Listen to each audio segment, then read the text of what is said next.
right, welcome everybody here back to KC Happy Hour episode number 81. We've got a loaded show for you guys tonight. Obviously, a big weekend of racing, wrapping up the month of Orlando on the Pro National circuit with the SKUSA Pro Tour. We had some regional racing going on with the CKNA South Series with a round over at Monticello. We got SKUSA Pro shifter winner Billy Musgrave coming on the show later on. Trinity Karting Group Kart Republic driver Hayden Jones will be joining us a little bit later, but we'll start it off with our normal crew here on the regular part of the week. Aaron Hackmeister Eng joining me along with Taylor Burris. So we'll kick things off here just with the three of us. Aaron, I know we've got a laundry list of stuff to get into, so let's kick off a little bit coming off the 220 entry Pro Tour. Yeah, it was a good event. We had a few notable moments out there, but overall, I think it was a pretty solid weekend. So we have some clips here that we wanted to go through. First one right here was KA Senior. This is a Saturday event here. Xander, you were announcing on this. What were you thinking as all this was going down? So there's a lot of clips, right? First up right there, then right here, a little bit of a bigger moment that is a lot to kind of take away. So I think we'll play that clip back one more time, but there's a lot to kind of break out from the big weekend here. First of all, cool move on Fernando's part to make the pass down the inside right there. I mean, that was super late. Credit to Aiden for giving him space on it to begin with. So let's break down the moves a little bit as we kind of go. So right here is a pretty standard pass and a bit of a standard of, trying to hang on the outside of maybe a rookie kid with Finn on the outside of Fernando. I think that was standard. In this case, this is a little bit different with him and Noah. The standard protocol for the outside stuff is, if you're halfway up on the guy going into the corner, then you own the exit. You're allowed to kind of run him off a little bit, and it's at his own risk if he wants to try and hope that you'll give him space at the end of the corner if he wants to drag race you, on the exit. In the case of, that second clip, he's following the line through. And so, the outside guy, in the case of Rosser, he had conceded the line. That was fine to the first guy that went by him. Everyone else that wants to go through, you can't just run him off the racetrack. And to me, what was a little bit frustrating watching Luke in the Saturday main is, and we'll see it in a couple clips that we'll play later on, but there's kind of two ways to break down, taking the line away from someone at the end of the corner, right? I mean, we talked about it a lot on the show that, there's a different etiquette that a lot of guys play by at, in karting that's different than car racing, right? And different than even some guys would like to admit. And in karting, we have a lot of people that'll get in the comment section or even race directors at different series, different local levels. Luckily, I think everyone's pretty much on the same page now at the national circuit between all the major series we go to, Stars, Rocks, SKUSA, USPKS, when it comes to the passing etiquette, that they've got to be halfway up. If you're halfway up before the outside guy turns his wheel in, the outside guy, he can fight the pass at the end of the corner, or he can concede that turn and pass him at one of the many passing zones we got. I mean, Orlando's got, at least probably 6, if not 8, really solid areas to get by a guy on a single lap. And, the thing is that even in the X30 classes, everything besides really pro shifter, you've got the opportunity to pass almost at any time. So, fighting a pass for a single corner when you don't have a whole lot of aero wash. We talk about it a little bit. Car racing does. Car racing passes and corners are slower because they're longer radii corners. I mean, the whole dynamic's different, right? So we've said on the show a lot of times that, when someone sees a pass coming on the inside and they want to fight it, and we call it on the broadcast too, normally they end up hurting themselves more in the long run because they delayed that pass. So at best you stay side by side, you're still on the outside for the next corner, or you get freight trained, you end up losing 3 spots instead of conceding 1. And at worst, or in the case right there for Finn, kind of got drove off the racetrack. Now, I mean, again, like I think in Finn's case, hey, you want to fight it. You're feeling this kid out who's never run senior before. You probably haven't run against him. I mean, Finn Bailiff's been in senior for a number of seasons now. He's become a veteran in the division. So, he hasn't gone against this kid. He doesn't know if that kid's going to back down to him. He didn't. But my issue was there was a couple passes he made out of like turn 5 where it was he gave him room, and then after he'd already finished straightening his wheel back up, kind of turned back at him and hip checked him again. And that was no different than the way that Norberg versus DeMello was at a turn 8 at USPKS, where he cleared him, there was space, and then after realizing there was still space there, then clear yourself. And to me, that's a difference of holding the outside over the line, right? If it's one long, smooth transition to finishing your apex all the way out, there. If you finish your apex, you're like this, you look at the guy and you're like, yeah, I don't want you here, and then you hip check him. That's, I think, what's egregious, and that's a little more just unsportsmanlike, and that almost it's not to the degree of swerving down the straightaway, but it's part of that kind of code where it's like you didn't need to do that. Like you already gave up the opportunity to clear yourself and make that guy back off, and now you're realizing that you should have and you regret it, and you want to close him off after the fact. And then the second part there with Noah, I mean, again, he's following a line through, so he's well behind Noah going into the corner. Again, these first two guys side by side, he's all the way back here going in the turn. He doesn't have the right to run him off. So he didn't get penalties for that stuff, and it's tough to look at, and it's very easy to armchair quarterback. We talk about it a lot on the show that it's super, super easy to go back on these incidents, and we're talking about them for 20, 30 minutes on a single incident. Race control can't do that. It's just not possible at a big race. Even when you have a video system, we just don't have the staffing with how many races we want to jam pack into a day. I mean, we try to get a little bits of interviews on the front of the back end, and every once in a while at the very end of the day we can get a series say, hey, give me 5 minutes, give me before the last session, before usually a headline class like Pro Shifter or X30 Pro or Rock Senior Pro.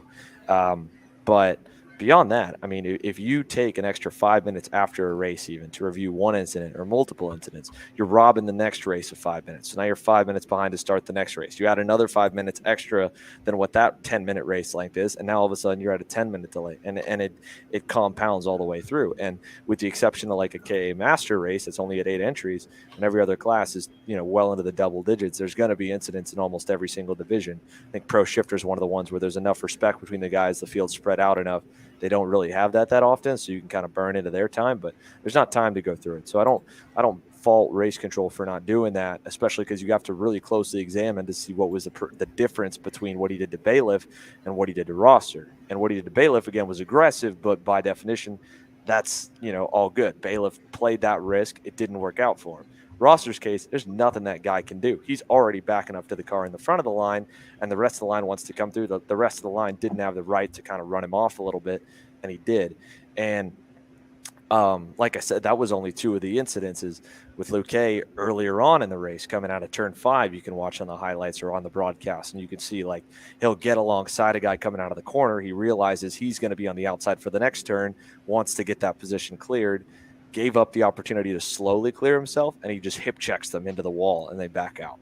And that's no different than swerving down the straightaway. And that was like frustrating me to watch because, no one really gave it to that kid until later in the weekend when Colin got into him and the two of them went at it. But, that the little stuff, right? Like what he did to Noah is not a black flag off the racetrack. I think in most eyes, it's a 5-position penalty, or how many Noah lost. If Noah lost 3 or 4 because he did an extra job, and that's where that license system, if that stuff gets called, that's where that comes in. But in talking with a lot of people, all the points have been fair the whole month since we've announced that since the NAKL announcement came out, and that's the race officiating needs to be consistent across the board, right? There's still a lot of discrepancies. You've got 2 different race officiating groups entirely that don't really share staff from SKUSA to USPKS. Very minimal people work both, and not really in those key officiating positions. You've got 2 different guys at the head between Bo Barfield at SKUSA, Blake Hunt at USPKS. You've got their core assistant race director crew underneath them. That's all different. So those guys need to be towing the line the same way. And again, you got one series that has a video system, one that doesn't. SKUSA allows you to protest non-calls and get a penalty added based off of video after the fact. USPKS, their protest policy is strictly about reversing calls, which is part of the reason why there was no penalty on that Norberg DeMello incident. Didn't get called in during the session. There's nothing they can do to rectify that after the fact, even if they wanted to. So, but that little stuff, if that adds up, all of a sudden, a kid like Luque is going to stop doing that because he's going to run the risk of pointing out. No different than at the Formula One circuit with Esteban Ocon over the weekend. So stuff that you want to see, stuff that we say on here, stuff that those guys probably are already hearing from a lot of teams in the paddock. I know USPKS is a full team meeting coming into the weekend at Houston specifically to talk to all the team principals and say, look, this little extra stuff is not okay. The swerving on the straightaway is not all right. This, the showboating that Fernando did coming across the line in front of a pack that's too wide wide, full throttle, racing each other side by side. That's not okay. I don't know. Do we have that clip as well, Aaron? I pulled that clip off. I was going to leave it on there, but yeah, he just locked up the tires, tried to slide a little bit, and looped himself and came to a stop just off the track, thankfully. But yeah, that was something that I saw that happen, and I was kind of like, I don't know about that. Like that, I could have seen that being a penalty as like an unsportsmanlike conduct or something like that. If somebody really wanted to argue it, I wouldn't be like, there's no way you should be making that call. But there were a couple instances of that throughout the day that I was just, or throughout that race that I was like, it's pushing a line. I wouldn't argue that it's not a penalty, but I can see where they're coming from if they want to leave it alone. The finish of the way that I think it's a safety thing. I think that without question is something you can't do, right? If that lockup and spin right in front of a full throttle pack, again, remember like the start finish line is right before the braking zone. So those guys are still full throttle into it. We see it at Newcastle. We've seen it at a bunch of tracks where the start finish line is right before or right after the brakes normally start for the next corner. Guys will blow that turn to get through the timing loop. And so doing that in front of a pack, it's one thing to lock up or spin or whatever, even just to do a little lock up into the corner when you've won by 5, 8, 10 seconds. There's nobody around you. I mean, that's annoying. The spin out's overkill. I don't think he was trying to spin. Maybe he was to make it look like a donut. I think he was trying to do what a lot of guys think is cool, and that's to lock up and hold the drift for a second and then go. We see that from a lot of the pro guys all the time in senior because they have that extra kart control, and the kid just didn't if that's what he was trying to do. But more frustrating than anything was the little bits that were like, hey, this is not how the rest of the pack is racing. And, the same thing with Luke and K Jr. at the USPKS first heat race at Orlando at the beginning of the month. Him, and I can't remember the other kid he was racing with. I don't want to say the wrong kid's names. I'm not going to call it the other kid, but they were door banging tires coming to the start finish line, both of them swerving at each other. And I can't remember which one started it. Ended up with Luke nosedive in the wall. And I talked to Mark Coates with PKS, and he's like, we did sit down and talk with that kid and be like, dude, calm down. Like, this is a heat race. This is an aggregate of where you start in the main. The swing was maybe 5 points. And what you're doing is risking a penalty that could take you completely out with an 80-point loss. So doing that at the start of the weekend is silly. Let the guy have the spot, and the officials, if they see him swerving at you and you draw the penalty, he's going to go back and he's going to lose a lot more, and you're going to gain that spot anyway. So it's just we see it all the time. It's around this time of year where the juniors that move up into senior in their first few races, we see it a lot more in KA senior because it's very rare that you do see a rookie come up into X30 senior with the level of professional drivers that are in that grid versus more of the just veterans kind of on the cusp of getting to that level in KA senior. It's very rare that you see a rookie run up front, so you don't see it in the spotlight as much. I'm sure the same stuff happens in the mid pack. We saw plenty of attrition. I mean, there'd be 8 to 10 guys DNFing a main. So it probably still happens there. It just happens to be that our cameras catch it at the front because KA, a little bit slower, a little bit easier to drive. Just like, in 206 stuff, you see a lot of kids be able to really get up to speed. And the only time they lose is when you have a veteran like Colin Warren or Brandon Jarsacrack or Dylan Amundsen now, which, again, congrats to Colin and Dylan for getting some wins at the 206 South race.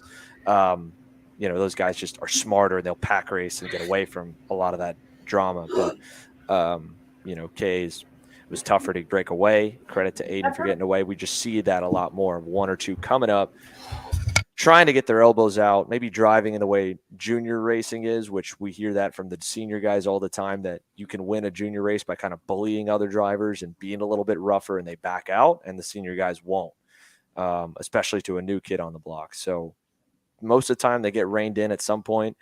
It's just frustrating because it's like you wish they wouldn't start that way, or you wish they'd get reined in on the first weekend. And sometimes it takes a little bit longer to get that done. Yeah, so that was that. And then on Sunday, we had another incident. This was a pretty major incident there, just between specifically 2 drivers, Colin Lloyd and Fernando Luque. Colin goes for a block at the start of the corner. Luque gives him a bumper. Colin starts to drive him up the track. We were iffy on it, but it was kind of whatever. And then we see here, I think Colin was saying he had a chassis issue. I can't remember what. So he was racing just to hold any position that he could, and he's trying to defend and whatnot. And that's what stuck out to me the most out of that entire weekend that entire race was that moment where Colin just turned right into him. Luque gives him the bumper, and this is where I think it should be done, because Luque is giving him a bumper. Colin passes him clean right afterwards. If you want to go off of like who's even, if you want to put that in air quotes, who's even, like they got even. Fernando Luque gave it back to Colin, and then he just keeps going after him. And this was the point where I think you and Xander, you and Rob even said, like, I can't believe they're not putting out a black flag or a warning or anything for this. Because this is the point where it's getting dangerous. You've got other carts that are coming into the mix that have no idea what's going on. And thankfully, those guys got through clean, split them up. There weren't any issues after that right there. So, Xander, what were your thoughts seeing that happen? Yeah. So, I texted Colin's dad a little bit. He had asked me for some input on it and what they thought and, said their side. And I didn't get the chance to talk to either of the kids after it because, our day wrapped up late. Obviously, it's not our place. We're the media guys, but, have raced for a while, see more races, I think, than probably anyone in the States, over the last couple of years. And in Colin's case, you can't do the swerve after the corner. He did it a lot lighter in the first instance. He did a little bit harsher in the second, and Fernando couldn't back out, and they popped tires. That wasn't cool, and I told him that. That's really the only thing that you can fault the kid on.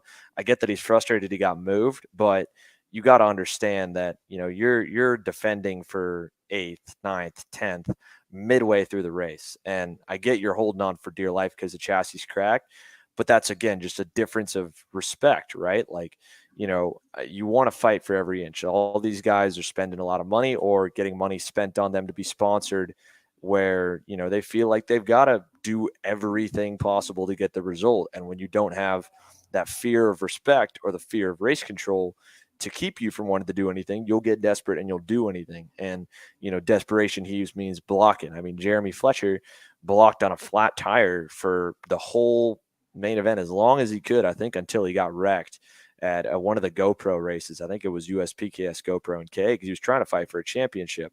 I understand the rationale behind it. I don't like seeing it because I think it's a disrespectful thing to everybody else in the field, right? Like if you're a little bit slower, you can defend for a couple corners. When you're defending lap after lap after lap in the middle of the race, you have to say, all right, I'm kind of committing a bit of a sin, a bit of a wrong here in the etiquette. We see it in the comments from a lot of the old school guys where blocking was not commonplace 20 years ago. Even on the last lap, guys wouldn't block. That's become part of racing now. And that's fine. I think that's commonly accepted in the last couple laps of a race. Once that 2 to go signal comes out, you shouldn't really be able to knock a guy out of the way if he blocks well. Maybe move him a little bit, and we saw that at certain times through the weekend, but not just blast the guy off the racetrack. The guy does it early on in the race consistently, you'll see senior guys blast him out of the way. So in that case, again, Colin kind of starts it by doing that. And I get why he was doing it. He shouldn't have. And then obviously in Fernando's case, again, you just have a young kid feeling probably maybe a little wronged by everyone else in the field and trying to right it by just going, fire with fire or even more fire in the case of the way that he was continuously slamming him. And like you said, I mean, if race control, which again, we're talking 40 go-karts on the racetrack. It's tough to see every story of 2 drivers start to finish. We got lucky enough, but we caught that one right as it began. If they would have just seen one of Luke Hay's hits and not Colin swerve and fully black flag Luke Hay and give Colin nothing, I don't think that's fair either. Obviously, Luke Hay was more on the back end because he kept losing the battle and couldn't get him out of the way. His bumper went in, so he's just going for broke at that point. Wanted to say, all right, if I'm going backwards, you're coming with me. But you can't take a black flag back. You can protest a penalty. And that's why we're at the place where we're at now, where we don't see black flags commonly, because if they make that mistake, you cannot put that guy back on the racetrack. You can't put him back in the middle of the results. It just is what it is. So, if they were to have seen it from where our cameras picked it up all the way through to the finish, if any of the officials had seen it, then yeah, in my opinion, black flag worthy for at minimum Luke Hay continuously ramming him. Honestly, both of them. But it's tough, right? Again, we've got the best views in the house. Even the video system, review for officials are fixed cameras on lower bandwidth. At 3 cameras, there are a lot of times, and Aaron Taylor, correct me if I'm wrong, it was probably the most stressful thing on the weekend for you, not telling the camera guys what to focus on, but to try and make sure that all of our cameras were at high quality. I gotta say that was more stressful than anything, is because there was times where we had to make sure that the stuff was handled accordingly. That way we could let all the viewers, both there at the track side and those watching around the world, can have the opportunity to see in quality pictures of what was going on. And with all the chaos that was happening on with some of the action we had, it's a handful to make sure to conduct in a way to where we could tell each cameraman, such as Aaron, for example, to make sure that they're on the right perspective to where we could tell the story of what's going on out there on the track. Yeah, so to give everybody a little bit of a look behind the curtain, it's a mix of everything. We have hotspots from almost every provider. We have a home wireless setup as well. We have, of course, satellite internet through Starlink.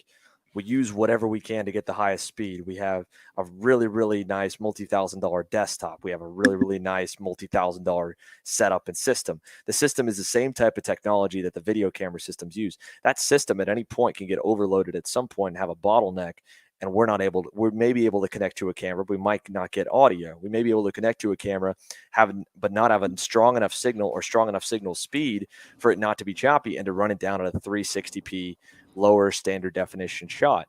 And that's at 4 to 7 cameras operating. The video systems that SKUSA and Rock use normally 15 to 20 different angles, if not more. There's no way you can run that system with that kind of internet and have 1080p. So these guys are 360p. They're also not manned, so they're not zooming in, they're not zooming out. They're enlarging it after the fact and trying to get a good idea. So it's tough, right? Again, it's very easy to armchair quarterback this, and we're looking at this over and over again, even from a black flag. Like, no official wants to have that potential weight on their back of potentially taking a guy out of a race that really probably shouldn't have. We can say we want to pull the black flag out all we want. We want to bring the fear of God in there, and it will. But it will also mean there will be some martyrs who get black flagged off the racetrack that don't deserve it. Or, heaven forbid, the wrong number gets put on a board, or the wrong guy reads the black flag as him and he's done, and you can't reverse that. There's plenty of times that officials call in penalties where they mix the card up. And so the radio control might have said, hey, it was kart 54. It was actually kart 44.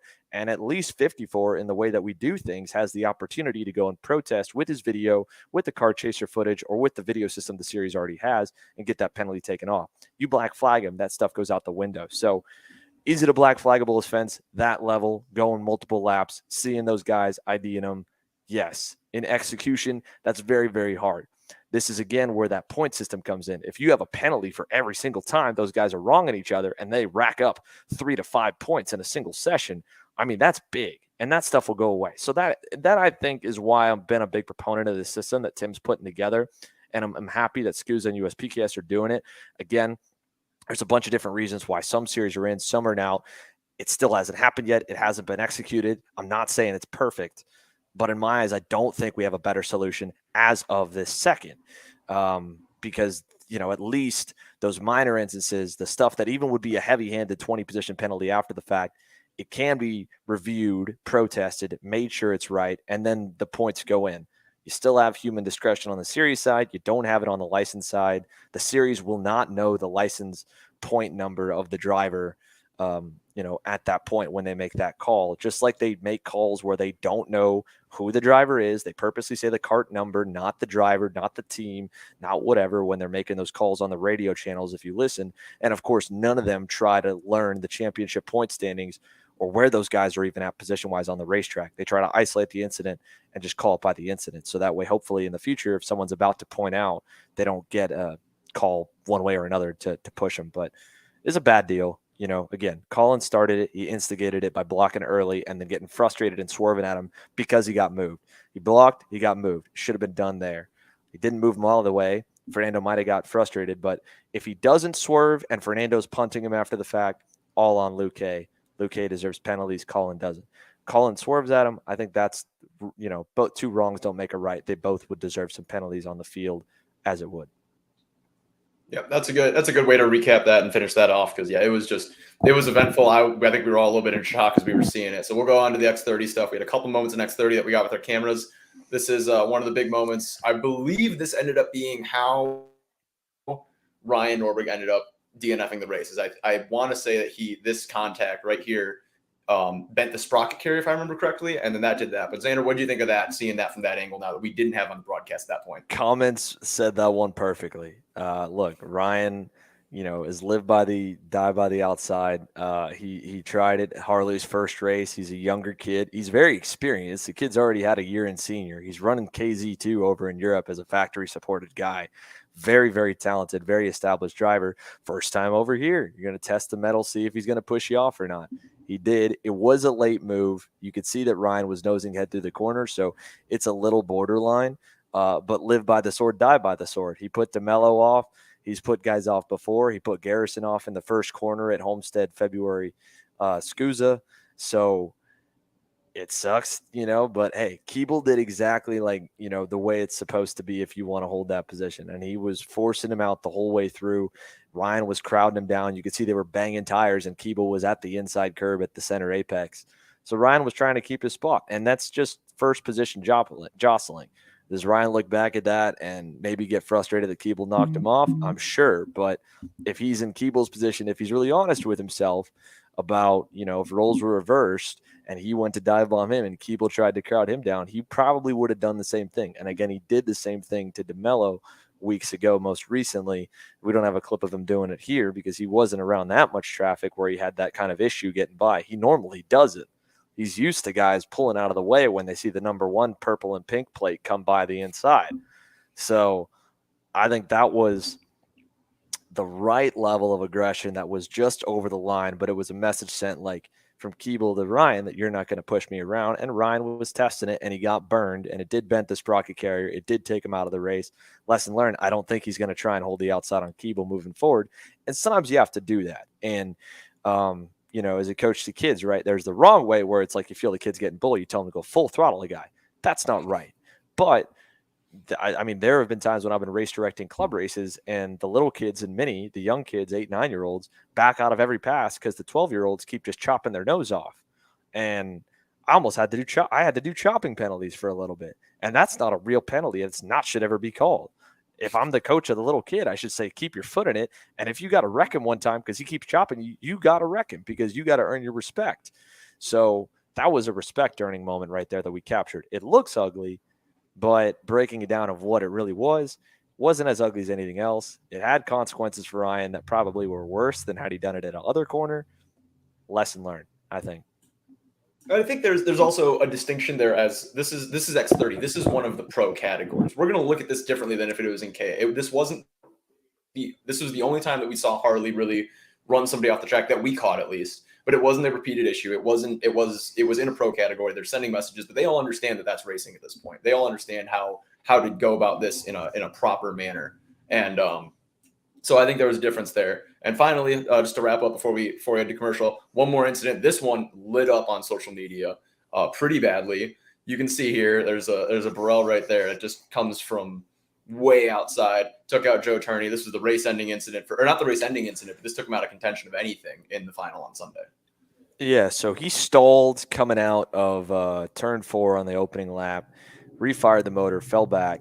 If you go back, so I watched this, saw that, we've got Kyle showed me the clip that he got because I didn't see how the wreck happened from the broadcast. So we get that high quality angle that our high quality, awesome videographer Kyle was able to get from down in the shot for the race remix videos. So you'll see that in that video, and that comes out later this week.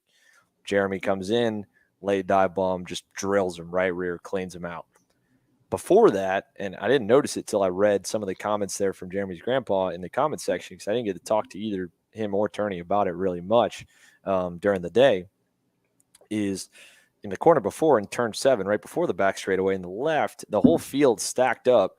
Turney, after playing, falling back, playing catch up, runs into the back of like a train of 3 or 4, and Jeremy was the first guy he got into. It wasn't intentional. Joe, I don't think's driven anyone dirty all year at all. But he got into him not expecting the accordion effect to back the lineup so quickly. I mean, they were braking at the center of the previous corner, the left kink before that right, and ran into him. It knocked Jeremy way wide into the marbles. Granted, he's on the inside of the next turn, but they're 2x2. So Joe got around him and got the run down the backstretch and cleared him by 2 or 3 guys. So I don't know if that makes it worse as retaliation. It obviously looks like it's targeted from the shot there. It's bad either way. It's really, really bad. But you can rationalize a little bit of it that it was in response to him getting knocked out of the way by Joe the corner before in his eyes, which was just more of an accident than anything else. And it may or may not have knocked Turney's bumper in when he hit him. So, which again, if it's an eye for an eye on like bump and runs, fine. If it's an eye for an eye but that wasn't, that was a bump and run and then a takeout, and that was really bad. And that's that's not a point system fix, because Jeremy's a one-off guy. So that's something the license system won't fix. That's something that, what do you do, right? And again, that's a really good angle. That's probably not the angle the human eye sees. The human eye sees it super fast and then they crash. So you could say that's a black flag or whatever, but that was bad. That was really, really bad. Jeremy probably knows it was bad. His weekend was bad already. I don't know. I don't know how you keep that one-off stuff from happening. The license system will keep the full-time guys from doing stuff like that for sure. You would think, because if not, they'll get parked. But that was, I think, looking back, seeing the contact, I think it was retaliation for the contact before, but it was a pebble thrown by accident and then a boulder thrown in response. I don't think that was cool. I was not a fan of it. Been a Jeremy Fletcher fan for a while. I think he's a kid super talented. I think he's fast, but I don't like it, and that's, I mean, go ahead. If it was retaliation, as he gets to Joe Turney's bumper, moves him up a lane, gets by him, just says like, "Hey, I don't like what you did." I don't think we would have an issue with it. I don't think it'd be a talking point if we did that. But he came. We run this video again. He came from 3 or 4 karts behind Joe, almost takes out Blake Nash, and just runs right into him. But I'm not going to say you can tell there's intent there, but it was. If you're looking at it as retaliation, that is about the most dangerous retaliation I think we've seen in a while. And that's kind of where I'm like, I don't know what the solution is. I can't tell you what I think a solution would be. It's just a bad move, right? You just don't want to see that stuff. So it sucks. I understand he's pissed. He's pissed. He had a bad weekend. Ryan was pissed at DeMello for DeMello hurting his race at PKS, and that was what we thought was a little retaliation too, and it hurt somebody. So you got to get respect back in. You got to do something. Maybe you again, I think part of the US PKS meeting they're having at Houston for the next race on this combined pro national circuit between PKS and Pro Tour, and throw stars even in there is kind of a national light that's getting more and more of the big name guys that, do you have team penalties for that, right? Does PSL suffer a hit because their guy does something, on a one-off? Because then you have it not as the drivers, but, the teams are full-time at every event. So if the teams are getting hit for what their drivers do, that's another way where, you kind of help keep enforcing them. And at minimum, a guy that's got an opportunity with a team doesn't get that opportunity with that team again. At worst, it could be a lot further than that. So it's a bad move. It's and Jeremy knows it. It's a bad move. It wasn't cool. You can't be doing that. I don't care how frustrated you are with the guy. I'd much rather you take it out on him and yell at him in the scale line, or, again, if he thought he would have the pace to get back to Joe, maybe he just moves Joe out of the way, and fair play, right? It feels like Joe moved him before. He puts a bumper to him in a similar corner, just moves him up a groove, goes by him instead of passing him clean. I think at a pro level, that's okay. But taking out a guy, not cool. Not a fan. Yeah, I like that point about the teams. That's something that definitely I think will be discussed more. At least should be thought about more as that goes on. But we're gonna go to commercial here. We've got Hayden Jones coming on after the break. We're going to talk with him a little bit about how what he thought of the SKUSA weekend overall. We'll be right back. Kart Store USA is a kart parts supplier that racers and retailers can count on when they need reliable advice and service. We focus on servicing all racers with honesty and pride while maintaining customer satisfaction. We carry a full stock of Kart Republic and Tony Kart chassis, as well as IAMI and Vortex Rock engines. We've also got a host of other parts available and in stock, such as products from Rev Performance Materials, Jecco Racing Seats, and more. We have a 100% satisfaction guarantee, and on top of that, if your order exceeds $200, shipping is on us. Check out all we have to offer today by visiting us online at kartstore-usa.com. Don't settle for a national engine builder. Take care of yourself with an international one. SRP Engines is a global industry leader in engine services, specializing in engine formulas such as KZ, OK, OKJ, and Mini 60. SRP Engines is the engine of choice for Magic Kart USA and helped power North America's #1 ranked pro shifter driver AJ Myers to the 2021 SuperKarts USA Pro Tour National Championship. SRP Engines can also service any spec engine class of your choice, including IAME and ROC divisions. However, if you're looking for the absolute choice when it comes to KZ shifter engines, there is nobody better. For more information, contact Amar Sanada at srp-engines.com. KC Happy Hour is proudly presented by the Rock Sonoma Karting Championship, presented by Cameron Race Promotions, the most competitive Northern California karting series.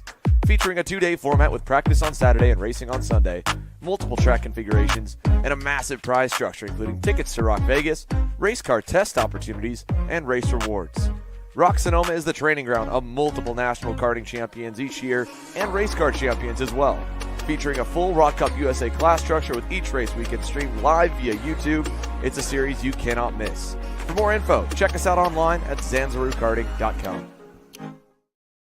All right, everybody, welcome back here to KC Happy Hour. So we've got our core three here. We're going to go ahead and bring on in Hayden Jones, who, Hayden, I know we've got a tight timetable for you with college and everything, but, coming out of the weekend, right, engine issues and qualifying that were kind of just out of left field. I mean, you ran warm-up and ran it on the stand, and the kart just wouldn't fire, right? Yeah, we warmed it up in the morning.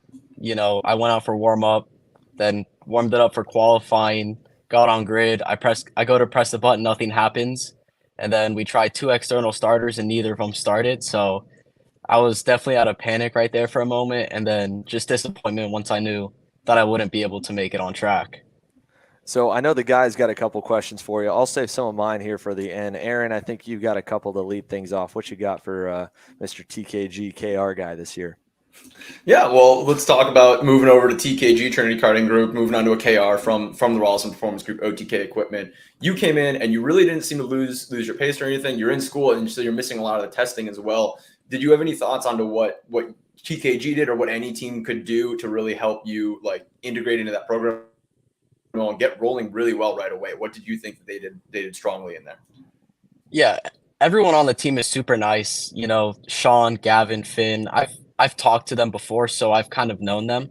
And so just being myself and, everyone's being really friendly with me and just being able to make friends with them as soon as possible and work with them really helped with us. And then outside of the team, we have Eric Jones and Daniel Tate.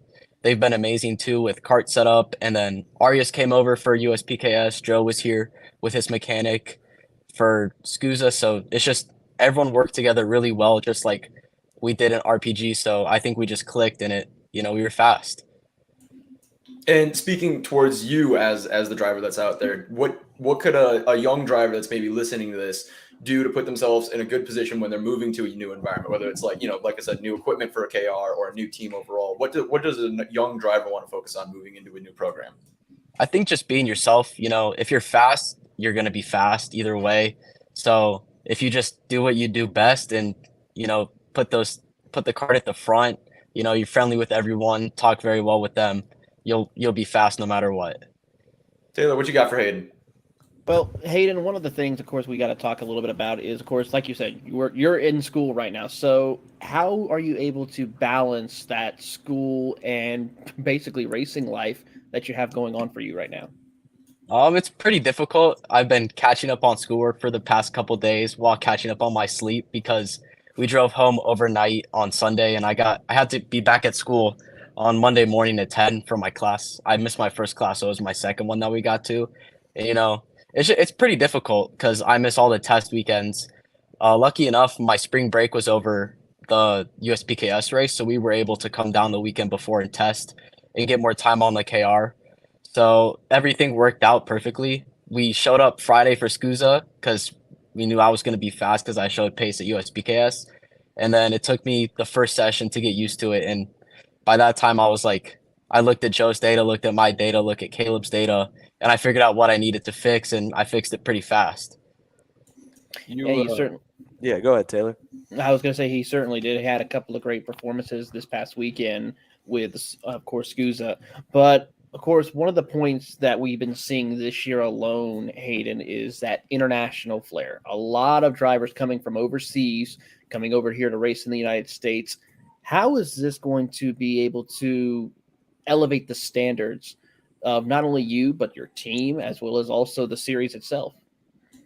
Yeah, so when I came off the track at USPKS, I finished, I think, sixth for the whole weekend. And my dad and I talked, and we were like, sixth was pretty good. And I finished sixth last year, and it was just the amount of talent in the field made it much harder. So I was more happy with the sixth place because obviously there's Morgado, Joe came over, Arias came back, Harley Keeble came over. So just having more talent in the field has made it harder, but we're still looking for those results. So Hayden, you've switched the chassis, right? I think we've talked to a lot of guys about, the difference of OTK and KR, but in my opinion, right, your story is kind of going from now, being you come from Nitro to RPG, you'd be good at GoPro, maybe kind of not so great at some of the other places. You spend a year and a half with them. You get your first big wins. You contend for a title against Ryan at the Pro Tour last year, come up second. A banner year, but under the tutelage. And I feel like this year is kind of breaking away, and being your own independent lead level driver. Whereas, a lot of last year, a lot of years prior, it was kind of getting coached by someone maybe with more experience or a little more speed. And granted, you have Joe, you have Arias, who are top level guys that have been, around it even longer than you have, or slightly longer than Arias's case, but obviously Joe a little bit longer. But, do you feel like that this year? Do you feel like, because I feel like from looking at the outside, this is a jump up. This is another tier in your story, especially, going from being just another driver paying to run with the team, but now being a supported driver that's starting to, represent a brand. I mean, talking with you and your dad, this year was even up in the air for you guys because it's like you did everything and then got support, as the winter season came to a close. Yeah, I mean, last year, Ryan was an amazing coach. He's taught me so much stuff, and just running with the team for that year and a half. I mean, the amount that I jumped in that year and a half was exponential, and I'm still learning to this day. Like, I found myself going deeper on the brakes at SKUSA than USPKS, just understanding more how the cart's working, the KR, figuring that out more, but also being able to look at my data and Caleb's. I mean, I'm helping him too, so I'm getting him faster. So it's not that I'm not being coached or I'm not helped. I'm learning it in different ways than I had to before because Ryan would just pull up everybody's data, Donovan, Laurent, West. We just all look at the data, see who's faster in which corner. But now I have to be able to see on track where I'm a little slower, like maybe Ryan's in front of me and he pulls me a little bit out of this corner. And so now I know I have to make a note and be like, oh, he's braking a little deeper there, get on the gas a little later, and just get a better exit. So it's just a different way of looking at it.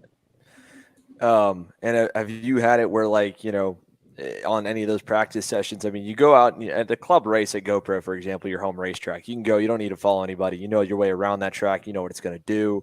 You know what you need. So you have a good feel for it. But do you feel like it's almost forced you, in these two race weekends to kind of even push yourself on your natural feel, right? Where you're not knowing there's going to be an automatic benchmark when you come back into the pits.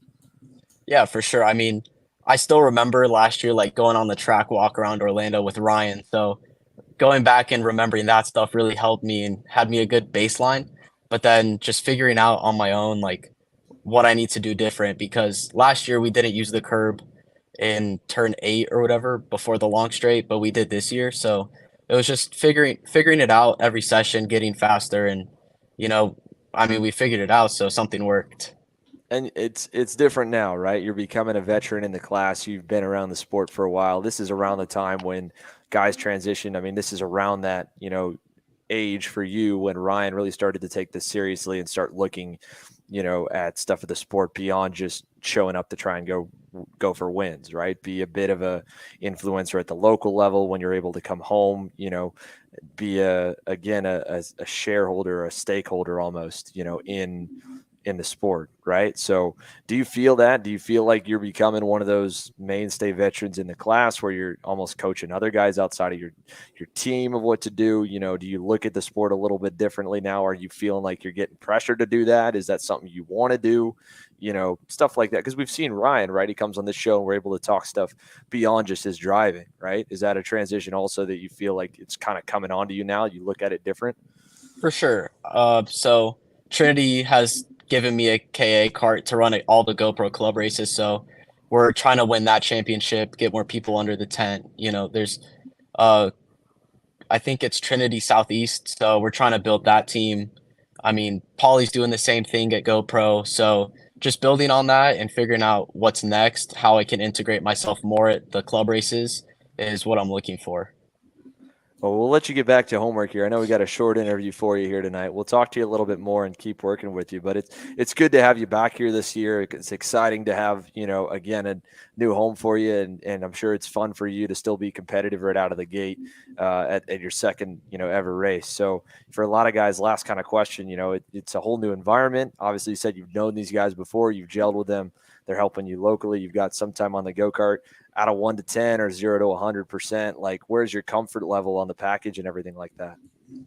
So it was pretty easy to get comfortable to the cart. It just took about like the practice weekend. So, I mean, I'd say it's probably an 85. I know there's still more out there. I know I can be faster. I mean, the cart was super fast on the Sunday final.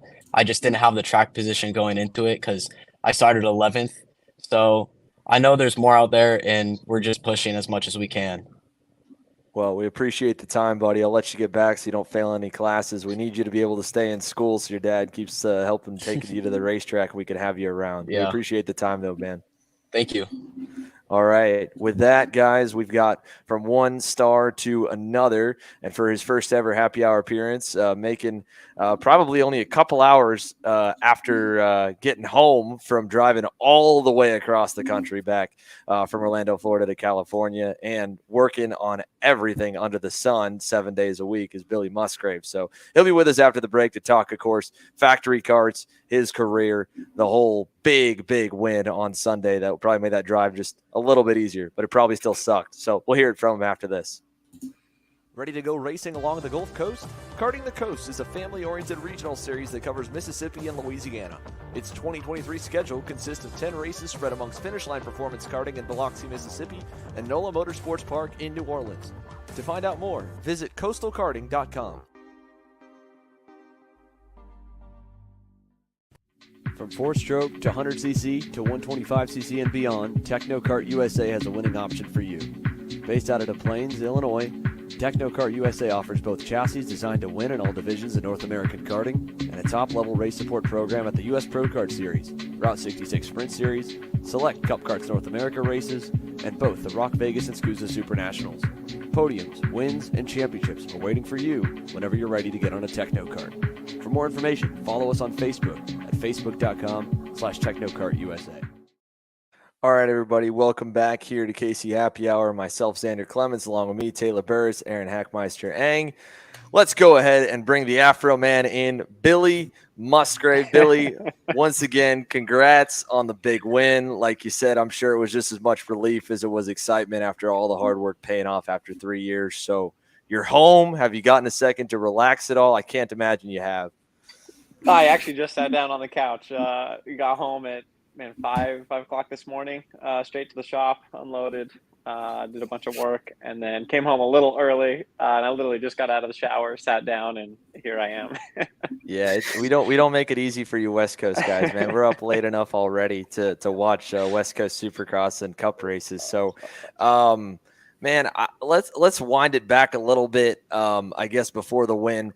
You have such a different background into the sport. I mean, everyone that comes into karting, I feel like, and into motorsports has a cool, unique story. But you were really a motocross guy for a long time, right? And then when did the jump to shifter karts come?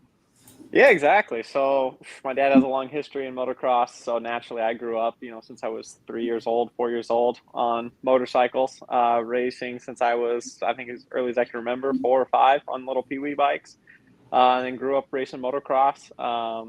I did a bunch of testing on all the mini bikes for motocross action. The editor was our next door neighbor, so kind of had a pretty cool childhood growing up and testing and, being able to ride all the different bikes from 65s to 85s. And then it was really when I got into my late teens, I think I was about like 16 or 17. And we dabbled in go-karts. We dabbled in some shifter carts. My dad, I think, walked into a kart shop, and he was like, I want some shifter carts. And I'm like, no, you can't handle shifter carts. He's like, no, we're motocross guys. We could definitely do shifter carts. Like, you won't know what we're doing. And they're like, well, oh, well, who cares? We're just gonna go out and bang some gears and have some fun. We don't care about racing or doing anything. And that's just how it started. We had no idea what we were doing. We were probably slow as hell, but we were sideways and banging gears and running into each other and having a blast.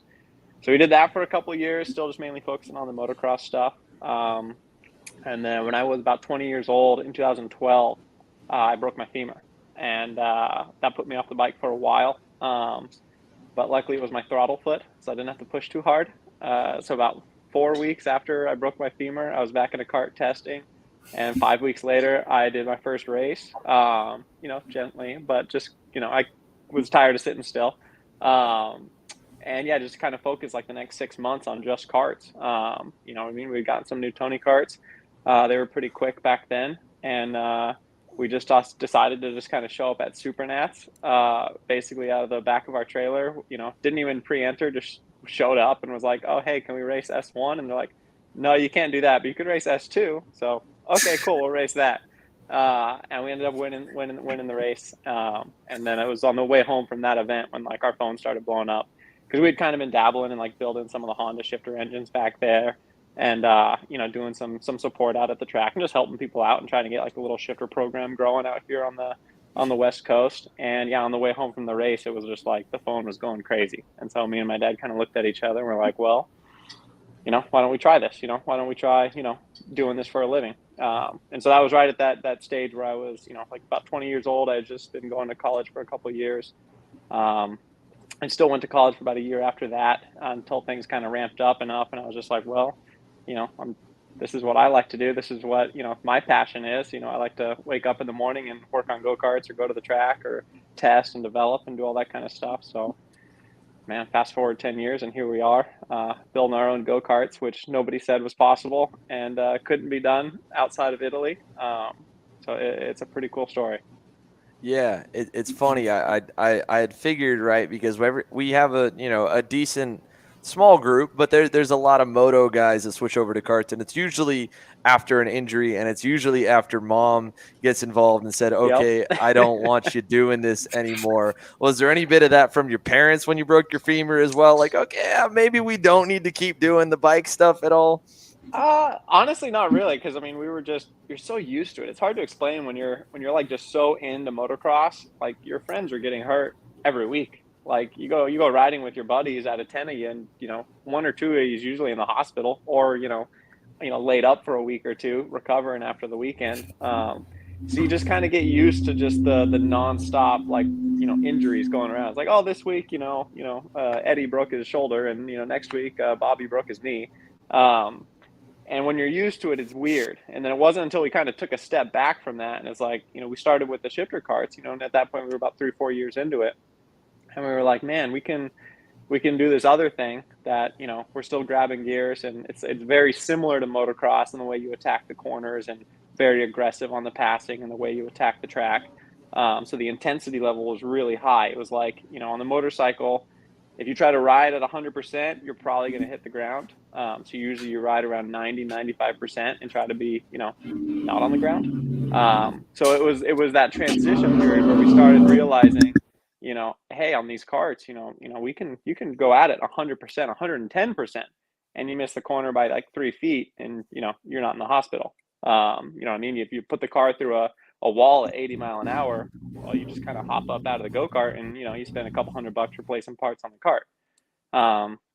So it was kind of that, we all kind of like realized at the same time, we were like, man, karting is actually, it is incredibly safe. And it still gives you that, that thrill, that intensity that's, so hard to find, elsewhere. And so when do you so you were going to college at the time when you got in, even when you won Supernats and S2. was there any point where you're like, I'm not going to work in racing, or was that I'm going to go to school, I'm going to keep parents happy, and I'm going to find a way? Or was it like oh, this actually I can make a living at it, and now I'm going to jump to it? Like when does that So kind of come together? so luckily my parents, my dad would always say something to me, and he was always say like, when you wake up in the morning, whatever it is you do in life, like make sure you want to wake up and go do it. You know what I mean? Like you don't find yourself doing something where you're dreading waking up or you're rolling over and you don't want to get out of bed and go chase, whether it's your dreams or your job or your hobbies. Like, if you find yourself in that situation, stop and, go find something else, go do something else until you find that. Because there's no way to live your life. You know what I mean? So, the college thing, they were just like, hey, if that's what you want to do, go do it. You know what I mean? And I didn't know. I was just like, that's what all my friends were doing. So that's what you're supposed to do, right? Go to college, get a job, get a degree, all that kind of stuff. And so I was a couple years into the college thing, just local college, nothing fancy. And I'd always been kind of good at school and stuff like that. But yeah, I mean, when the karting thing kind of came along, and then the business opportunity came along, I just kind of hit my groove, and just like the way I like to work with customers, and for karting for me is what it offered was like this nonstop testing environment where you get to go, you go on the track, you feel something or you try something, and then you come back and you're like, okay, we have this problem, X, Y, or Z. You know what I mean? You got to come back and make an adjustment, whether that's on the chassis, the engine, you're driving. Then you got to go back out and test it. You got to test your little theory, and you go back. Okay, was it better, worse, the same? Come back. And it's just this nonstop, over and over and over testing procedure, and I just love that. Like it's just so addicting for me. Maybe I have a little bit of OCD when it comes to this kind of stuff, but it just drives me wild. Like I just can't get over it. So I'm into go-karts now since 2007, 2008. Here we are in 2023. And all I think about all night is go-karts. Like all I think about is, okay, what kind of metals can we use? What can we do to the chassis? What can we do to the adjustment? What can we do to the engine to go faster, to fix this problem or to fix that problem? And it's literally all I think about 24/7. That's so cool, man. So last question for me before I hand it off to Taylor and Aaron. I know they got some questions for you, but has it sunk in yet? The level that, I mean, I'm sure the whole drive, you're getting calls, you're getting text, right? I mean, you obviously hurt some feelings. There was social media, right, of being on the other engine, but what you did was huge. As the gravity of what you did, winning on an American-made go-kart with an engine you built yourself, with your own team. And again, just after, spending 3 years in the R&D and just trying to get it there and then finally getting there. Has that sunk in yet? Do you feel like it's not going to for a little while? Like, where is it at with you? So that's what's funny is like when it happened during the day, I was just so focused on executing. That whole day it was just, get through the day, execute, don't make any mistakes, make sure nothing falls off the go-kart. We were so busy, like I said, with the other customers there too, with the mini program and the KA program. So it really wasn't until we were on the way home, and I ended up driving, Monday night at like, 3 a.m, just kind of rocking out to some music and just in my own head. And, I think that's when it kind of hit me, just the magnitude of what we've been able to accomplish. Because so many people in the beginning when we first kind of announced what we were going to do, with building our own chassis, making all our own fixtures, jigs, using American metal. So many people called us crazy, couldn't be done, couldn't happen, never be competitive, never be fast. You know what I mean? And here we are. And then on the other side of that coin too, with the motors. So, it's so funny how quick things change, in literally just a couple hours. And I remember 2 years ago, back in 2021, when all the KZs were kind of coming in, and AJ and Almer were getting their magic program with the fast drive engines. PSL was bringing in engines, and like there were some fast motors floating around. And basically that's when the 175 stuff was still kind of hanging on. And basically after a couple of races in 2021, I think AJ, I looked back at the results, AJ won some races by 10 seconds. Like it was absolutely absurd. And everybody was laughing. Even my friends were laughing at us. Like, why are you guys sticking with the 175? You can't win races on that engine. It's terrible. You can't put the power to the ground. It's impossible. I don't care what you do to the motors. So last year we kind of focused on the KZ program, partly just to see what it was, see what was there, see what we could do with it. And partly also just to finish testing with the chassis, because how the chassis behaves with the 175 versus The KZ is different. You know, the way the torque loads the chassis, you know, how you drive the corners, how you get off the corners, all that stuff. It is different. So we used last year with some support from Miami with the Screamer 3s. You know, loved the engines. They were great. I just struggled with the jetting and the carburation. They're very, very difficult to get perfect. But you know, we kind of wrapped up our testing, you know, towards the middle of last year, where I got to a point where, you know, I think out of the 3 Pro Tour races, the first one, we were a little bit of a mess. The second one, I was really happy with the engine performance, needed some work on the chassis. And then at the last one in Indiana, we were, you know, really happy with the chassis performance. And I just missed the jetting, I think, every session except for the main event each day. So it just was tough. You know what I mean? To run a program and do the KZ program was just a little tough for me, being new at it. So then coming back into Super NAS last year, we were like, well, we still got the 175 sitting there. I did a bunch of testing before Vegas again.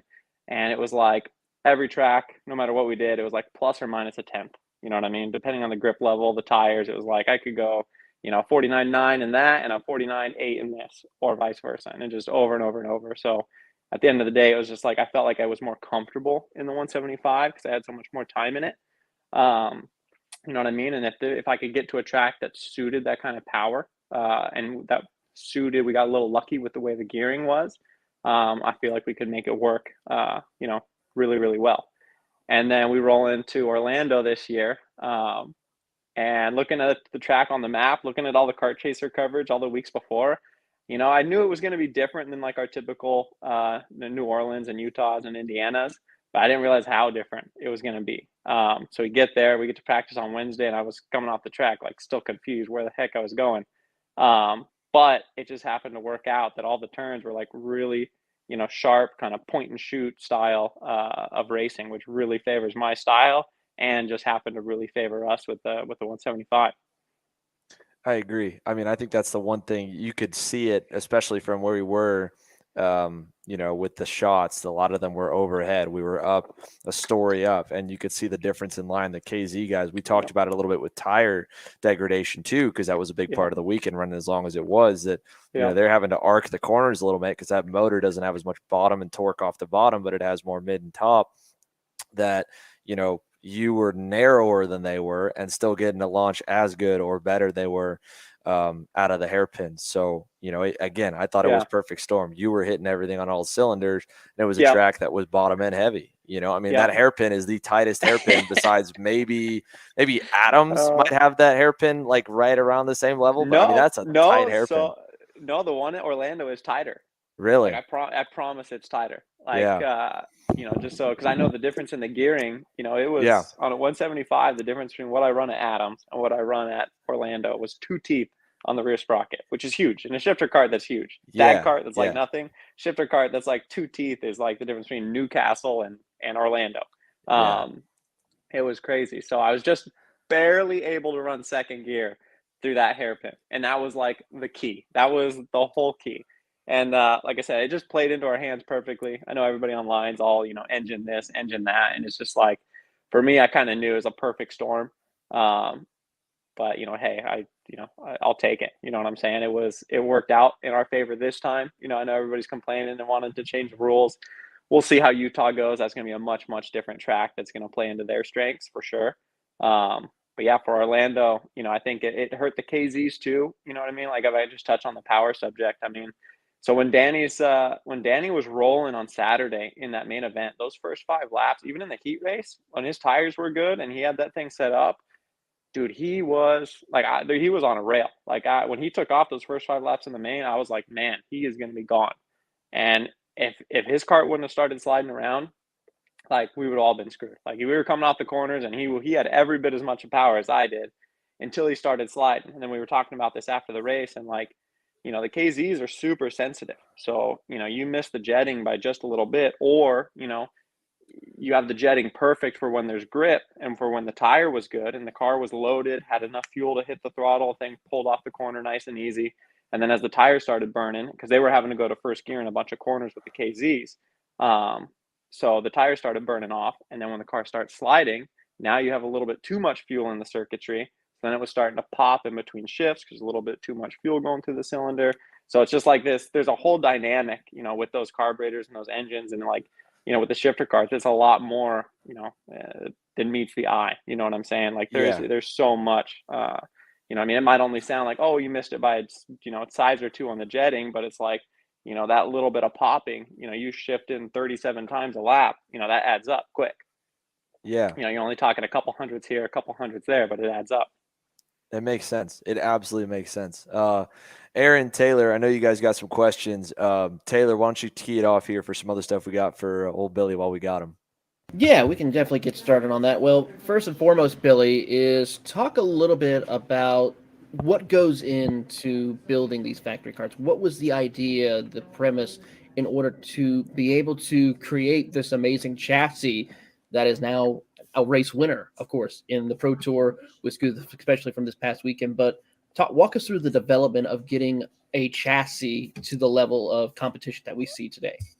Yeah, so our first goal when we started Factory Karts, you know what I mean? Like even from the name itself was like, we want to separate, go-karting or karting, we want to kind of like take it to the next level. So the first thing on our list was how do we fix, all these, common problems we have with a normal Italian kart? You know what I mean? Things like the seat tabs breaking, things like, the welds cracking after, a couple months, things like the chassis bending after a couple weekends of racing. So like all like frame problems. I mean, we had a list we wrote down. We want to solve, A, B, C, D, E, F, G, all the way down to Z. And so then we just kind of worked, starting from there. So, material was the first thing, finding the right kind of chromoly that we wanted to use, finding all the right vendors. And this was like right in the middle of COVID, 2020 when we decided to do this. So that was real fun. Waiting freaking 4 months for just to find tubing, or you do find it and you can only get 100 feet or 200 feet. That was painful. But now we're mostly over that. So we got a bunch of metal on the racks and all that stuff. But yeah, once we found the metal, I had always I've had the pleasure to work with, Tony Kart, Praga, Illuminos, Cavacuti, Rob Soros, Armando Fellini at Croc. I've had the pleasure to kind of work hand in hand with those guys, understand, what it goes into building a chassis, why the Italians build things the way they do, what makes a go-kart fast, why the tubes are the way they are. So I had the idea in my head. And once we kind of knew what materials we wanted to use, like I said, to solve those other problems that, are common, I kind of went to work on the chassis design, went through a few different iterations until we got pretty close. So then we started building all our own jigs, built all our own fixtures. We do all the bending in-house. We have a CNC tubing bender. Pretty much cut all the tubes. We buff all the tubes out, do all the welding by hand, little TIG welding by hand.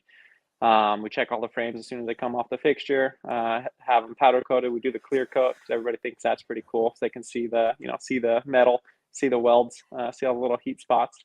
But it's been like a dream come true with how quickly we've been able to find success. And it's been, I say quickly, but it's been a long 3 years, a lot of testing, countless hours. I don't get to see my wife and our cats nearly as much as I'd like to. But it's all starting to pay off right now. So like I said, getting back on the frame stuff. Everything on the frame, we do a 2-year warranty on all of our factory kart frames.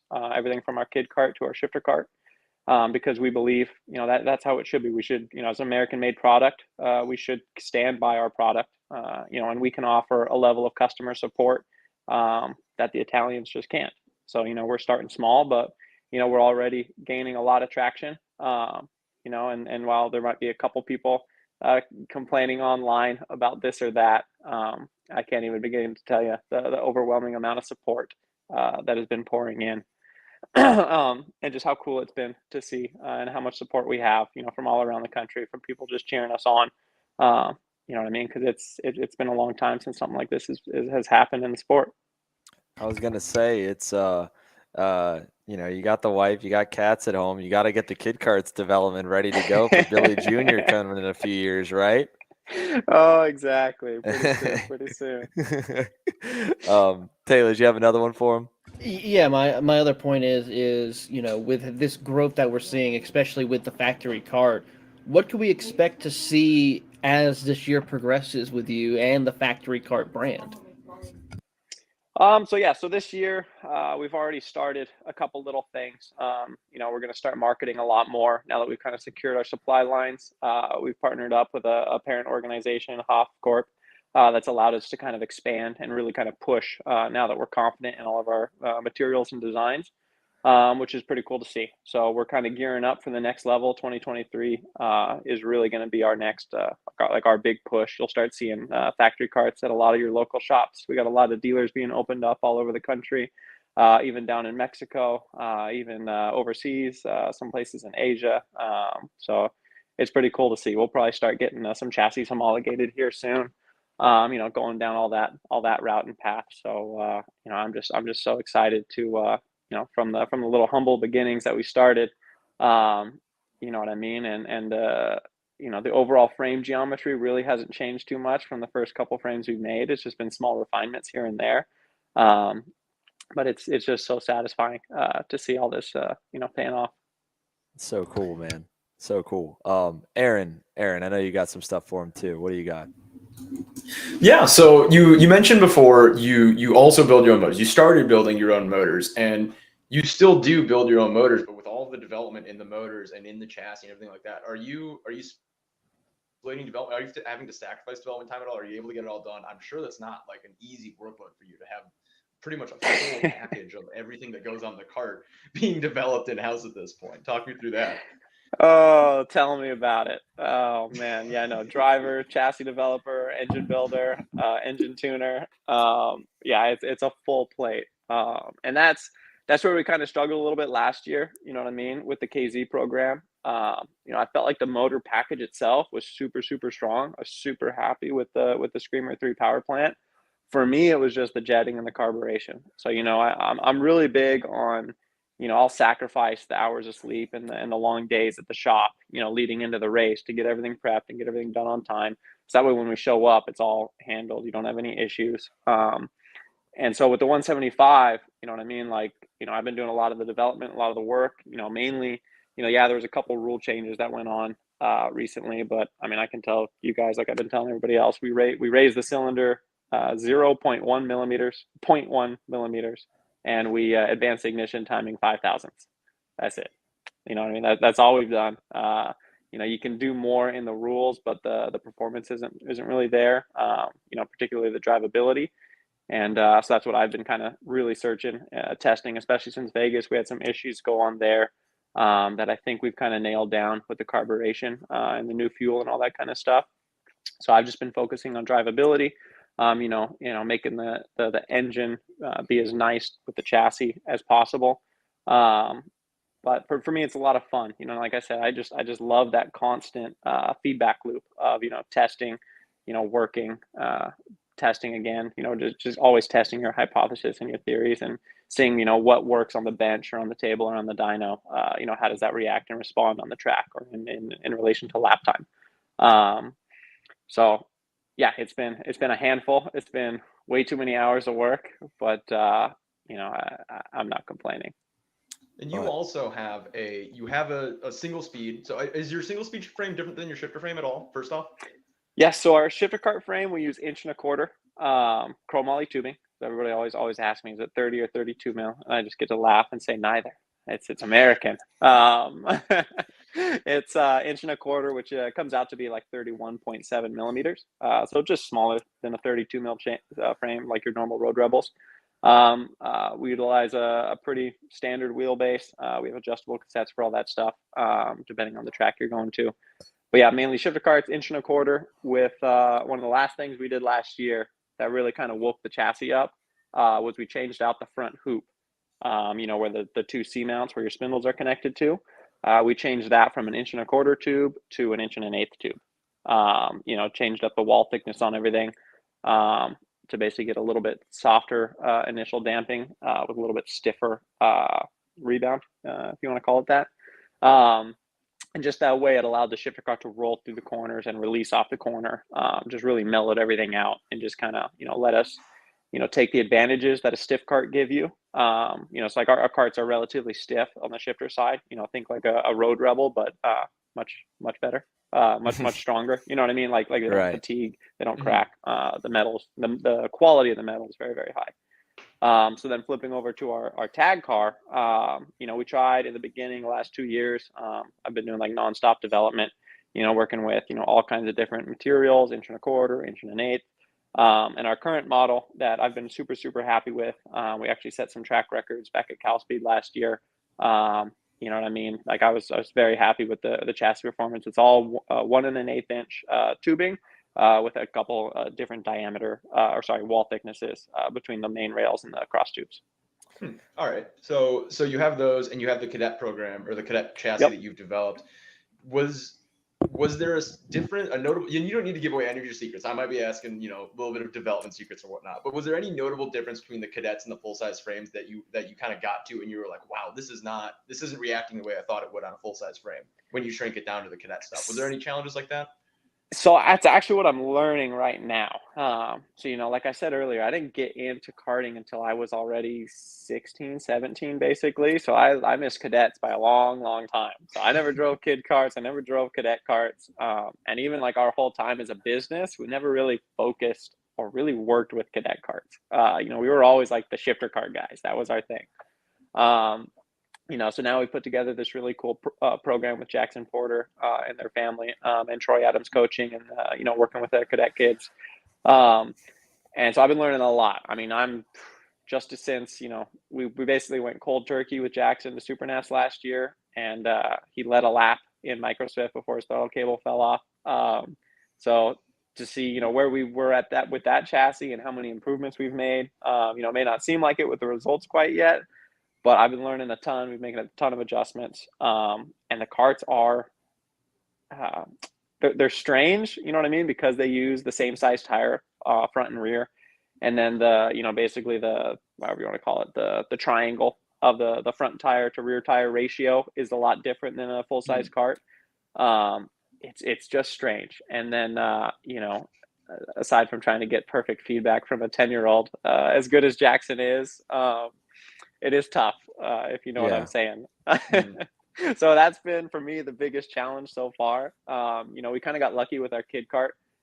You know what I mean? With the material we had and the design we had, that one's been fast pretty much right out of the gate after a couple iterations. The cadet kart has been the one that's tough. And, I'm sure you guys know how much money goes into the cadet programs. The guys like the Bennett karts and the Nitro program. I mean, they are deep. So the amount of technology and the amount of research and development and knowledge in those programs is super, super high.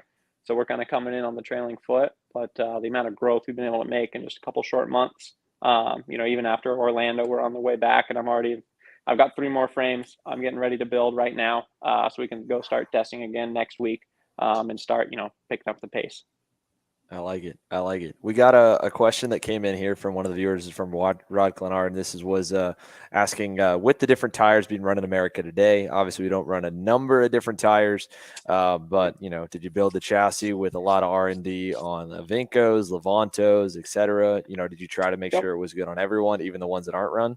Yeah, exactly. So we're big on, like for me, the biggest race in the world is Super Nats. You know what I mean? That's the one that that's my big race I always want to win. That's the one we do the most prep for. That's like, the biggest supercross in my eyes is Super Nats. So, for me, for our club race, LAKC, that we run, every month, we do all the SKUSA Pro Kart challenges.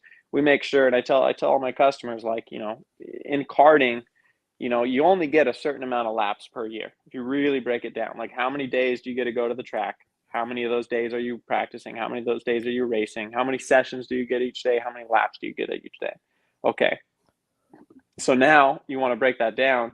You really should be, or whatever engine you want to, like whatever you're trying to go chase, you want to make sure you're on that engine, those tires, that program, same weight. So every little bit of data you get, the way the car drives, you know what I mean? Like you go from an Avinco to a Levanto or to a Hoosier, the car drives completely different. You know what I'm saying? It's a very, hard thing to just jump on a new tire and go quick right away. Very, very difficult. So from our perspective, we built it from the ground up. We're kind of SKUSA guys. That's our, what's in our backyard. We're California. So we did pretty much all the testing with the Avincos, with the soft tire on the full size kart.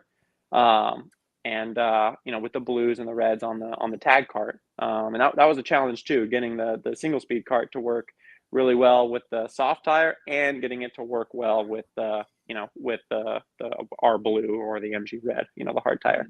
And so we've kind of had to figure out, okay, we can use the same frame, but we have to have a different baseline setup for the red versus the blue.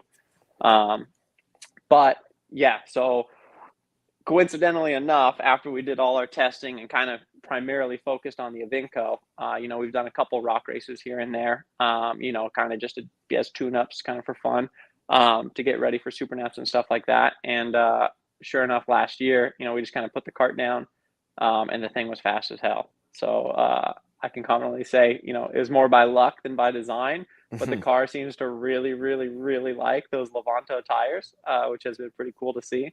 So even at Cal Speed at a couple of rock races a few years ago, same thing, we put the car down and the thing was just absolute rocket ship.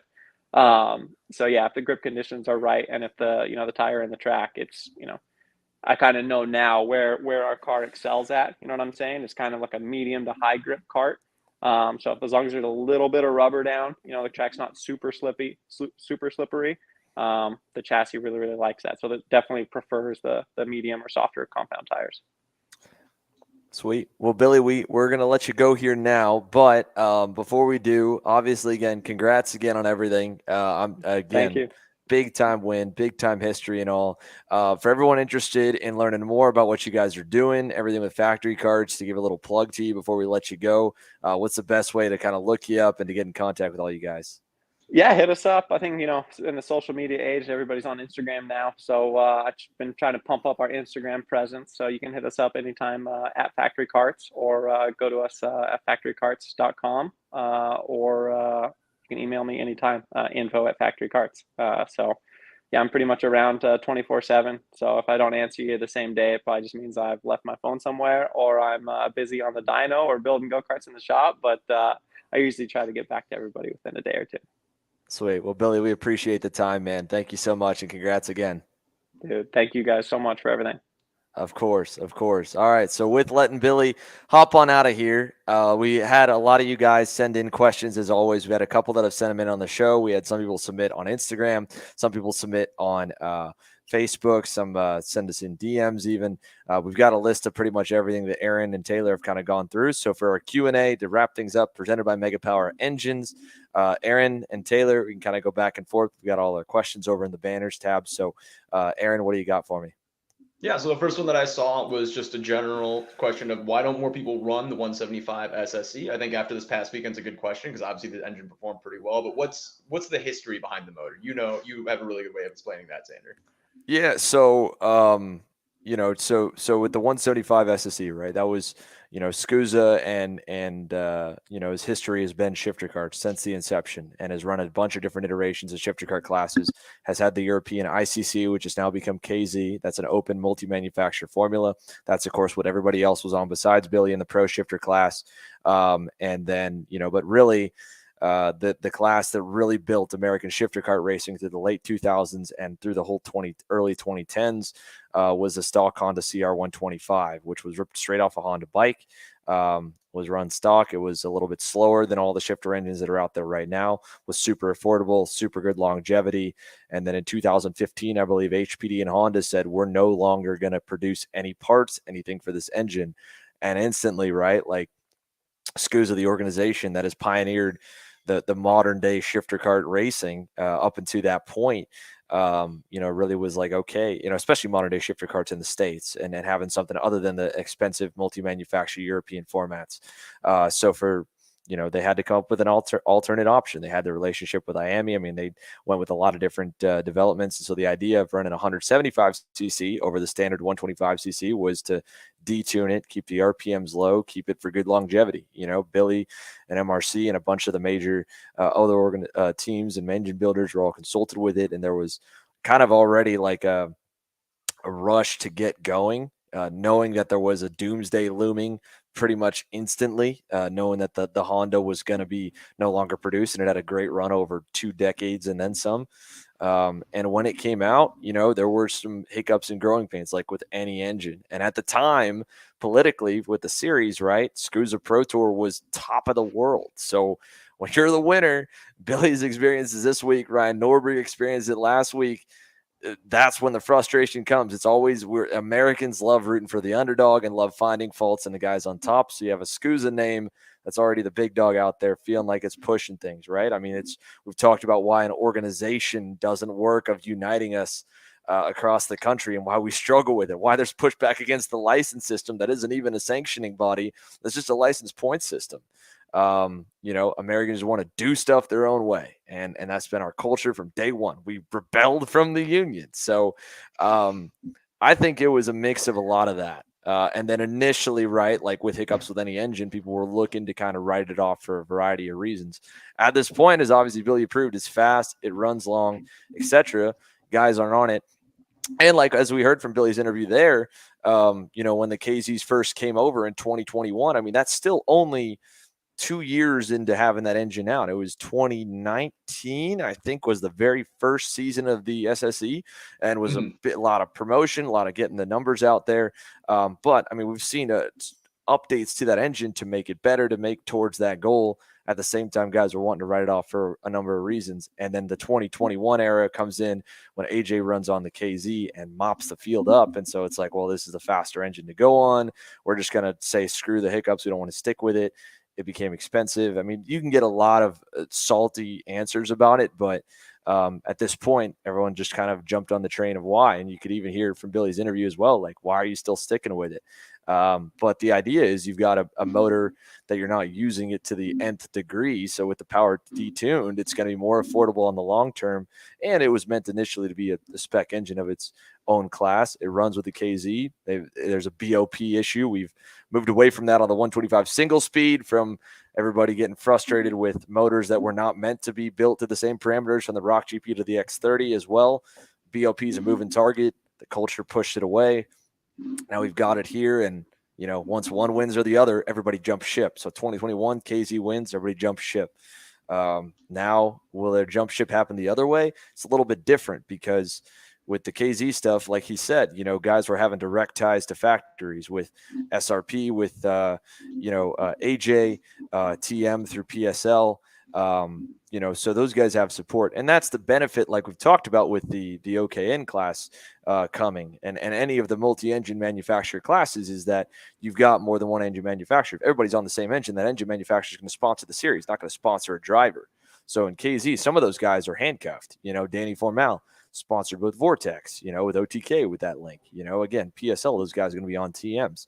AJ with Magic, those guys are set up with SRP TMs as well. So that's part of the reason why those guys aren't on it, is because they're supported by other manufacturers, and that's just a typical, Formula One style formula spec racing when you got multiple, engine factors backing. And the good and the bad is you get a competitive environment, but the bad part is sometimes you show up and you get beat because your product's not good enough. And we have that environment on the chassis side, but in the modern era, we've gotten away from it on the engine side, that we just go to the one that works. But that's more of why it took a lot of hits on the chin early, because the development had to be, hey, we got to get something, because we're not going to have that. We don't have the time to do a long, slow transition like we did with the Leopards and the X30s. When that transition came out, the Leopard parts were still being committed. At the same time, the X30 was the proper upgrade, and there was time to kind of develop it. We've seen it even through, there was a different carburetor. They switched from the Triton to the Tillotson very, very early on. It did a trade-in program to switch that out. They switched the carburetor on the 175 not long ago as well. So that's part of it too, but it's a mix. There's never not going to be politics. I feel like it's almost a generic term that's used too much, because it means everything. There's a lot of terms in that, like racing, that I feel like get overused. So I don't want to use that as a cop out, but there's a multitude of factors of it. And then right now, like I said, part of the reason why more guys probably didn't switch to it maybe overnight Saturday, seeing how fast Billy was maybe because they were afraid that it would take them longer to get up to speed and dial their karts to it. The other half is some of those top guys are all supported by a specific brand and team that's aligned that way. And you see that over in Europe with the KZ and the OK Racing as well. Kart Republic wins over on there all the time. Tony Kart doesn't as much. Kart Republic is an IAME engine OK. Tony Kart has to run the Vortex OKs. And sometimes the Vortex OKs, and over the last few years of results, they have not been there. Joe Turney got his ride with Kart Republic because he was a top 5 guy on a Tony Kart mixed in with KRs. And they're like, that guy should not be up here. he should not be as fast as these guys are. And he was. And they're like, well, if we put him on the fastest stuff, he's going to win. And what do you know? Dude's a beast. Wins first FIA Euro deal. So long-winded answer, but that's a bit of it. It's just an awkward story of the transition, a bit of some SKUSA distaste over by being the top dog and having, we've talked about on the show, very easy to have a 20 kart clean race, very hard to have a 40 kart clean race. We're seeing that across the board at all the series. That's why they finally got on board with the point system. It helps that it's streamed so everyone can see that we as the drivers are the problem. It's not because this is a bad series and that's a good series. The good series is typically a smaller series. It's easier to shake everybody's hand. It's easier to come out clean. It's harder to manage us at a bad series because we suck. We wreck each other a lot. So. Well, on that note, let's move on to the next question. And it's talking about OKNs. And so with the price and predicted popularity of OKNs in the future, and the viability at the lower levels, what is that price and the prediction of how this will be available for those to be utilized? Well, I think if anyone's banking on it at the low level, you're going to be disappointed. That motor is not meant to be at the low level. The N stands for national. They're trying to take it from an international expensive class to a slightly less expensive national class. The idea behind that kind of program, right, is that, and the same with it's going to be similar to KZ. There's a lot more the engine builders are going to be able to do. The engine blueprinting of just being 300 above MSRP retail is probably not going to exist. And a lot of guys have already seen that. There's going to be more hours on the dyno. There's going to be more hours in the shop building those motors. In theory, if you have a spec class that has gotten out of hand and the parity is not there, what happens, again, speaking as a non-engine guy, but what you hear and what the perception is that guys are maybe buying 10 engines to either piece together one all-star engine or buying 10 engines hoping that one is the money because they can't modify those engines. So at a certain point, if that's the case, then yeah, a $3,000 engine multiplied by 10, you're now in 30 grand. And it's not all strictly on engine. You hear it from Mini and Microsoft parents all the time that we're buying a lot of pipes. That pipe drama went all the way through the end of last year to the point guys were trying to find pipes directly from overseas from the manufacturer that fit the rules but were the exact length that you wanted. When you have a more open engine formula, you can hone that to where you want. We heard Gary Carlton when he came on the show here last year that, with his Swifts and his KAs and his X30s, people will guard their good engines with their life. Whereas with the KZ stuff, he was just pulling a piston out and putting a new, stock one, send it to the builder, come from Swede Tech. He'd put it in and it'd be the same. So the idea is two things. Number one, it's not meant for the lower levels. It's not going to, you can buy it, you can lap on it, whatever, if you want the direct drive stuff for the local and regional. It's not what it's targeted for. What it's targeted for is that you may spend more up front, but you're not having to buy multiple engines, and it should be easier to get up to competition level. At the same time, you also have multiple manufacturers at play, which means that now you do have an opportunity in theory if, let's say, IAME is dominating with their OKN or TM is, and you're on their stuff as a paying customer because that's what you got to be on. But let's say Vortex wants to break in. Well, now if they want to break into that market share, if they want to get their stuff up front, they're going to need a good driver. So they're going to want to sponsor you with free motors. You don't have that dynamic in a spec class because everyone's running that engine. You're not going to get IAME to give you a free X30. Why would they? Everybody runs their stuff. So you have that potential. Whether that happens, whether it doesn't, is unclear. And again, guys last year felt like the only good X30s were coming out of the Rawlson Performance Group and AVP tent. You couldn't get that if you didn't run with that team. So they're like, well, money's no object. We just want a fair shot. And they didn't feel like they were getting it in the spec stuff. So they wanted something open where at least they could build it themselves and go to it. But the R&D is going to be higher. The engines are going to be higher. We're hearing prices of $4,500 to $5,500 for an OKN. An X30 and a Rock GP are in the $3,000 range. So it's going to be more expensive. Will the longevity be there? Part of the OK is meant to restrict it and make it have a little more longevity. It runs 1,000 RPM lower rev limiter. It's supposed to have a little tighter specs than the OK class.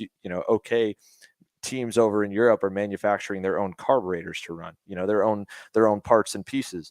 You're only allowed to run one of two different carburetors and one of 6 different engine builders. So it's kind of a hybrid a little bit. But that's the idea. Where it goes in the future, that remains to be seen. there's been good and bad reviews that have come out of COTA, which is a very small test size of 9 to 12 drivers. We'll probably get a better idea at Stars GoPro. I would imagine there maybe 15 to 20 entries. But in my opinion, the way that the window they had was off of the frustration at the spec racing in X30. And so far this year, the X30 parity looks good. So does that mean that stuff dies out and the OKN takes on? Is there room for both? There's a lot of unknowns there. I don't know, but that's where that engine's supposed to lie. It's not supposed to go down below the national circuit. It's supposed to be at that exclusively. You could buy it, you could drive it at your local track, but it's not meant to be there. And to be fair, X30 stuff, really isn't already, and maybe shouldn't for the entry level guy. But that's kind of the idea behind it. So it is going to be more expensive up front. It's supposed to have an open manufacturer market, so you get everybody in versus aligning with one. And in theory, it could be cheaper at the highest level if guys are doing what they're expected of doing, which is buying a lot of engines to find all-star motors. And we saw that at the back half of the Rotax era when it was big. Now the new era of Rotax seems to be more controlled to try and not have that issue. And there was a lot of anti-X30 hype last year with one engine builder and one race team dominating. They're not dominating this year. So maybe it does, maybe it doesn't. But that, we'll just see. We don't really know. It's really, really early to guess that kind of stuff. Aaron, I think your mic's muted. Yeah. Okay. Yep. Sorry about that. Yeah. We'll see more about that when Stars gets rolling and all that stuff. We'll see that throughout the year. Moving on from there, should we? This is something that actually kind of is fitting considering how USPKS came out of Orlando and decided that Pro Shifter's not going to run pushback bumpers. Should we take away pushback bumpers from all classes? Do we think that's something we want to get rid of entirely from the sport of karting now? I'd like to, in certain cases, but not with the field sizes where they are, and not without a lot of more officiating at the starts. I don't think, we watched the clips from Luke getting into Lloyd, and it pushed the bumper in. We also could see that was a pretty heavy punt and multiple punts after that. So that's a cut and dry penalty. And, Hayden Jones, we had on the show, he got one when the field stacked up and he got into him at turn 3 on a start and was unintentional and knocked the bumper in. And that's unfortunate. Now, part of the argument for it is, well, you got Formula Car racing. It doesn't matter if it's your fault or not. You rip your front wing off, We're not Formula Car racing. A lot of stuff doesn't transfer. It's a good training idea to have it if that's all we are, but I think we're a lot more than that. So, and we're a lot different, and our national level is a lot different. But starting 46 guys, you can't make it. We talked about the insurance aspect of the sport a lot on this show, that we lost one of the major insurers for karting in the States coming into this year. All the other insurers were like, why is that guy leaving? Okay, if he's leaving, it's for a reason. That's a legit insurance company. We need to hike our rates up in the event that we get more claims put in on the program. So I remember talking with Joe Janowski at dinner a few years ago, the owner of NKA, owner of the Stars Championship Series. And NKA insures 200 clubs and tracks and series between dirt, sprint, and road race. And he's like, because I was frustrated about how the starts are, on the single speed stuff. You go back 25 years ago, and even in some other series, even more recently than that, and they let the pole sitter gun it out of the last corner, like IndyCar style. Only the first couple rows are really formed up, and the field's spread out by the time they get to one. And you take the officials of the tram line penalties and the jump start penalties, and all that goes out the window. And a lot of those are arbitrary, outside of video system, and sometimes it affects races. And from an entertainment side, I hate it when it's not the first guy across the checkered flag that's the winner, because that sucks. We hype him up as the winner, and then he gets a penalty after. So I was like, Joe, I think they're just as safe if they spread out by one, even if they're going faster, because they're not all together. Only give as many wrecks. And he's like, dude, I get it, but we put those start procedures in, and the ambulance rolled substantially less. And so the same thing with the pushback bumpers. It's easier in shifter. It doesn't have the starts issue. And to me, that's the main reason why we need them, is the rolling starts that are packed up tight. But, we're obviously not going to take the bumpers off. We're not going to make the karts less safe as much as we want to, as much as the purists want to say it, because that's insurance suicide at this point. I mean, they, even hearing it from Serious Motors, they watch our clips. And, we, as you guys both know, we have a protocol with our camera guys. If there is a chance the driver is hurt, the camera pans away instantly. Well, it still captures wrecks. It still might capture a glimpse of it. And, those guys see it and they want to jump out. And all of a sudden we got no one to insure our sport. And we like to sue each other way too much in this country to not have insurance. So, and of course, medical bills, the whole thing. So you have to do everything to keep things safe. I don't like it. I think you can get away with it if the field size is a little bit over 30 or below, and you have heavy penalties for pushing in the tram lines, coming to the green.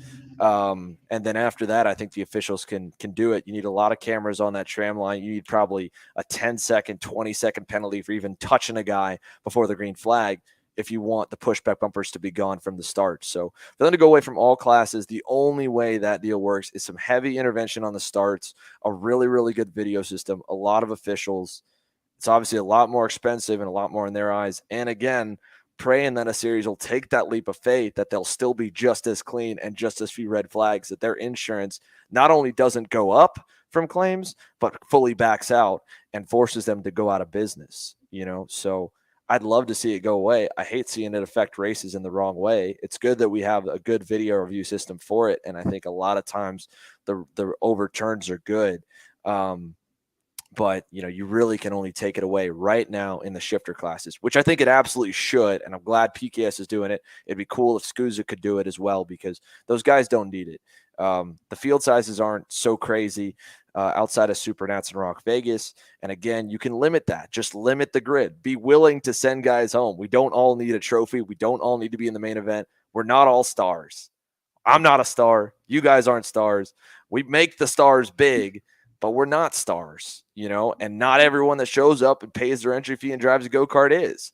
Sometimes we don't get invited to the big dance. We don't get to dance with the pretty girl. She doesn't want to go out with us. Like, we got to understand that as a sport. We got to be willing to cut the fields down, have more guys miss mains, and then you could maybe have that argument of taking away some of the extra stuff like pushback bumpers or tramline penalties, because you can focus on more eyes on less go-karts on the racetrack. Less will get missed, and more guys will be more fearful of hitting someone, knowing that there's a much bigger chance of that penalty not getting lost in the sauce. It's a valuable point. I'd have Taylor? to see. I agree with that valuable point right there, Xander, on that point. But here's another question that was asked about, and to get really, I think all of us can get our thoughts on this matter here. But with, of course, Danny Formal having issues with his engines and unfortunately could not change the engine. The reason why is if he was supposed to going to do this late engine change, he was going to receive a 20-second post-race penalty. And so with that, the team decided, along with Danny, not to start the race. What is your thoughts on this penalty, given the fact of the situation? So I think it's important to add some clarity as to why the penalty was put in place. And that was, I think, mainly at the Supernats and maybe some other Pro Tours last year, where SKUSA has an option where if you make an engine change just for the heck of it, it's normally a 10-position grid penalty at minimum, or to the rear, depending on the situation. I can't remember which, but I know at one point I blew a motor up in qualifying. Granted, I was already going to qualify in the back because I got one lap in and I was near the back. I was able to prove that I blew it up, so they let me start where I was supposed to start because I showed that I had engine damage. Granted, this is in 2018, so we're talking 5 years ago. Rules change over time. What they had the 20-second penalty in for is they got overrun by the number of guys wanting to switch engines in X30 and KA before the next session, that it threw the whole race day behind for doing it last second, like right before they were going to go to the grid. So, SKUSA as a big company, USPKS, all these guys, I mean, it's, again, like I said, we like to sue each other. We like to argue. We love to protest. I mean, imagine a race without a protest option. it's tough to justify common sense. It's a lot easier to say this is a black and white rule, and that's how SKUSA's tried to officiate, especially with Bo Barfield. It's been a lot of his mentality, from what I understand of talking with him, that he likes to have a black and white rule on things. And so the idea was, all right, if you let us know with enough time that we can go through our chain of command, which SKUSA is the most fleshed out organization that I've ever seen in America in my time of having the number of staff and the number of things delegated. And I think the events run really smooth because of it. You've got to go through to Tech. And then Tech's got to, or first you go through to Terry Riggins, who's kind of your point of command, your point of control. And you have to go through Tech. Then Tech needs to let timing and scoring know. Then timing and scoring needs to update it with their extra assistant that goes through the penalties. So they've got to, it's a couple minutes or whatever. And then it's got to get updated onto the grid sheet or onto the iPad down to the grid steward and communicated in time, hopefully before people have started populating the grid. So they put that 20-second penalty in to keep out those last second issues. What happened to Danny was a freak thing. Blew the motor up on the stand, right. But he wasn't trying to go to a backup engine. The motor just seized by accident, warming it up. So it was the opposite of a loophole in the rule. He was the martyr that got trashed by a rule trying to keep from guys exploiting a loophole of changing a motor last second with or without, a small penalty to go back a few spots and messing the whole grid up. Should he have gotten the penalty? No. Was the rule there? And, could you imagine, right? Like if they let him go and Danny beats Billy and Danny wins and, oh my God, he got to change an engine and this rule said he's supposed to have a 20-second rule. And you're like, yeah, but he's not trying to exploit the rule. He would have told you that he was going to go to the backup. He literally blew his motor up. He wasn't going to be able to race. And he was good to go to the rear. They were down to go to the rear, but the rule is the rule. So it sucks the rule's there. I wouldn't be surprised if that rule gets removed or amended now for a new situation. That's how our rule book becomes 100 pages, is because something new happens, and we have to amend that rule, and that rule becomes longer, or another rule, and it's all racers, it's all our fault, but it's tough to justify common sense. So I understand why SKUSA did it. Obviously, if you were to pull the entire pro shifter grid, I'd guarantee 90% of them said, no, Danny, at least let him start in the back. We want to race with the big guy. We want to race with the best. Billy, I'm sure, would have loved to have Danny on track and to beat him straight up. He raced him with the utmost respect, arguably too much respect with how clean he was on Saturday. He was super clean, so he would have wanted to beat him. But is it deserved? No. In that situation, no. Common sense. But should common sense go over a written rule? That's tough. That's a diving board a lot of race directors don't want to jump off of, even if it's the right move. I've been in a race directing shoot where I'm saying the right thing. I'm saying common sense to a parent, to a driver, but because I don't have a rule to back me up, they want to yell at me for 30 minutes and hammer me just because they want their side in. So I get it. The rule sucks, but, should it? No. Did they do the right thing, all things considered, by the book? Yes. Do you want them to go off the book and use common sense? Because then that's a whole can of worms. When does common sense? Why don't we just throw the rule book out then? It's tough. It's really, really tough. All right, I think I got one more for you here, Xander. One more. This came in while we were talking to Hayden, and I think it was kind of a question directed towards Hayden, but we were really short on time with Hayden, so I'm sorry we can't get him to answer this question for you. But somebody was asking, any advice stepping from local to stars or some bigger regionals, anything to keep an eye on or thinking about? And they're thinking about racing K this year at Stars. Yeah, so I think you got to go into those events with an open mindset, right? You're stepping up. I think that's the most fun place to be in the sport, when you go to a race and you have zero expectations. For Danny or AJ or for Marin and for Billy, probably now going into Utah, or where he was before with the factory kart stuff, when he was on already proven product and a proven guy and a 4-time Supernats winner, showing up and not winning but finishing second or third sucks, because you expect to win. When you move up, don't expect anything. Just try and finish the race. That's a very easy expectation to hit. Anything above that's gravy. We go into these weekends just hoping that the cameras turn on. And when we get them at 1080p and nothing lags, that's a win. So it's the same thing, man. Enjoy it. You're in a very fun spot. The sport only gets harder and harder to get fun out of it the better you become, because you expect more from yourself. And like Hayden said, he would have been pissed at a 6th place result. He had to remind himself that the field got harder. So the field's going to be hard. Keep that in mind. Understand that, again, because our sport's fragmented, some of the race directing at the club level mate that you come from may not be the exact way that the race directors rule it at Stars. I think Stars, being, like I said, I think it's above a regional now. I think it's a national light, and arguably could be a national in certain classes with the number of drivers, and the total turnout is absolutely there. It's the depth of field we judge a pro national level at. Right now, that's rivaled only by USPKS and SKUSA as the top two for sure, with the number of talented guys there. But just, bear in mind that if you do get crashed, or if you get a penalty, that they may be playing by different rules than what you're used to, and be expecting that a little bit, that, you've got a lot to learn, not just on how to be fast and be competitive, but the etiquette is commonplace across the board nationally for the most part. It's getting to be commonplace more along the regional, as a lot of regionals are starting to use more and more of the same personnel as the national stuff, but that's not the case all the way down to the club level at every single club. So, understand that. Again, you're going to have a ton of fun racing a lot of go-karts. When you go back to your club, you're going to feel way more confident. You're going to be nervous. Remember, everyone with a tinted visor is still nervous before an event. They might look like a badass, but tinted visor, they're still probably tweaking out under the helmet. So have fun, come in with no expectations, be ready to learn, ask questions. And at a national event, you don't get someone holding your hand. So be on time at the grid for the schedule, and ask the questions. Ask if there's anything else you should know when you're asking someone else a question that's an official at the event. Stars is a really cool thing with Discord. You can just send questions in on their help desk, and they have someone full-time this year. They have someone full-time at their help desk to answer questions throughout a whole weekend, which is super cool. So they're a really good group to run with.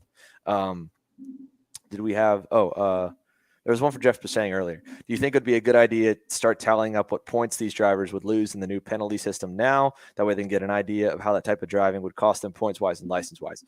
I think they should do that privately for the series to set the points.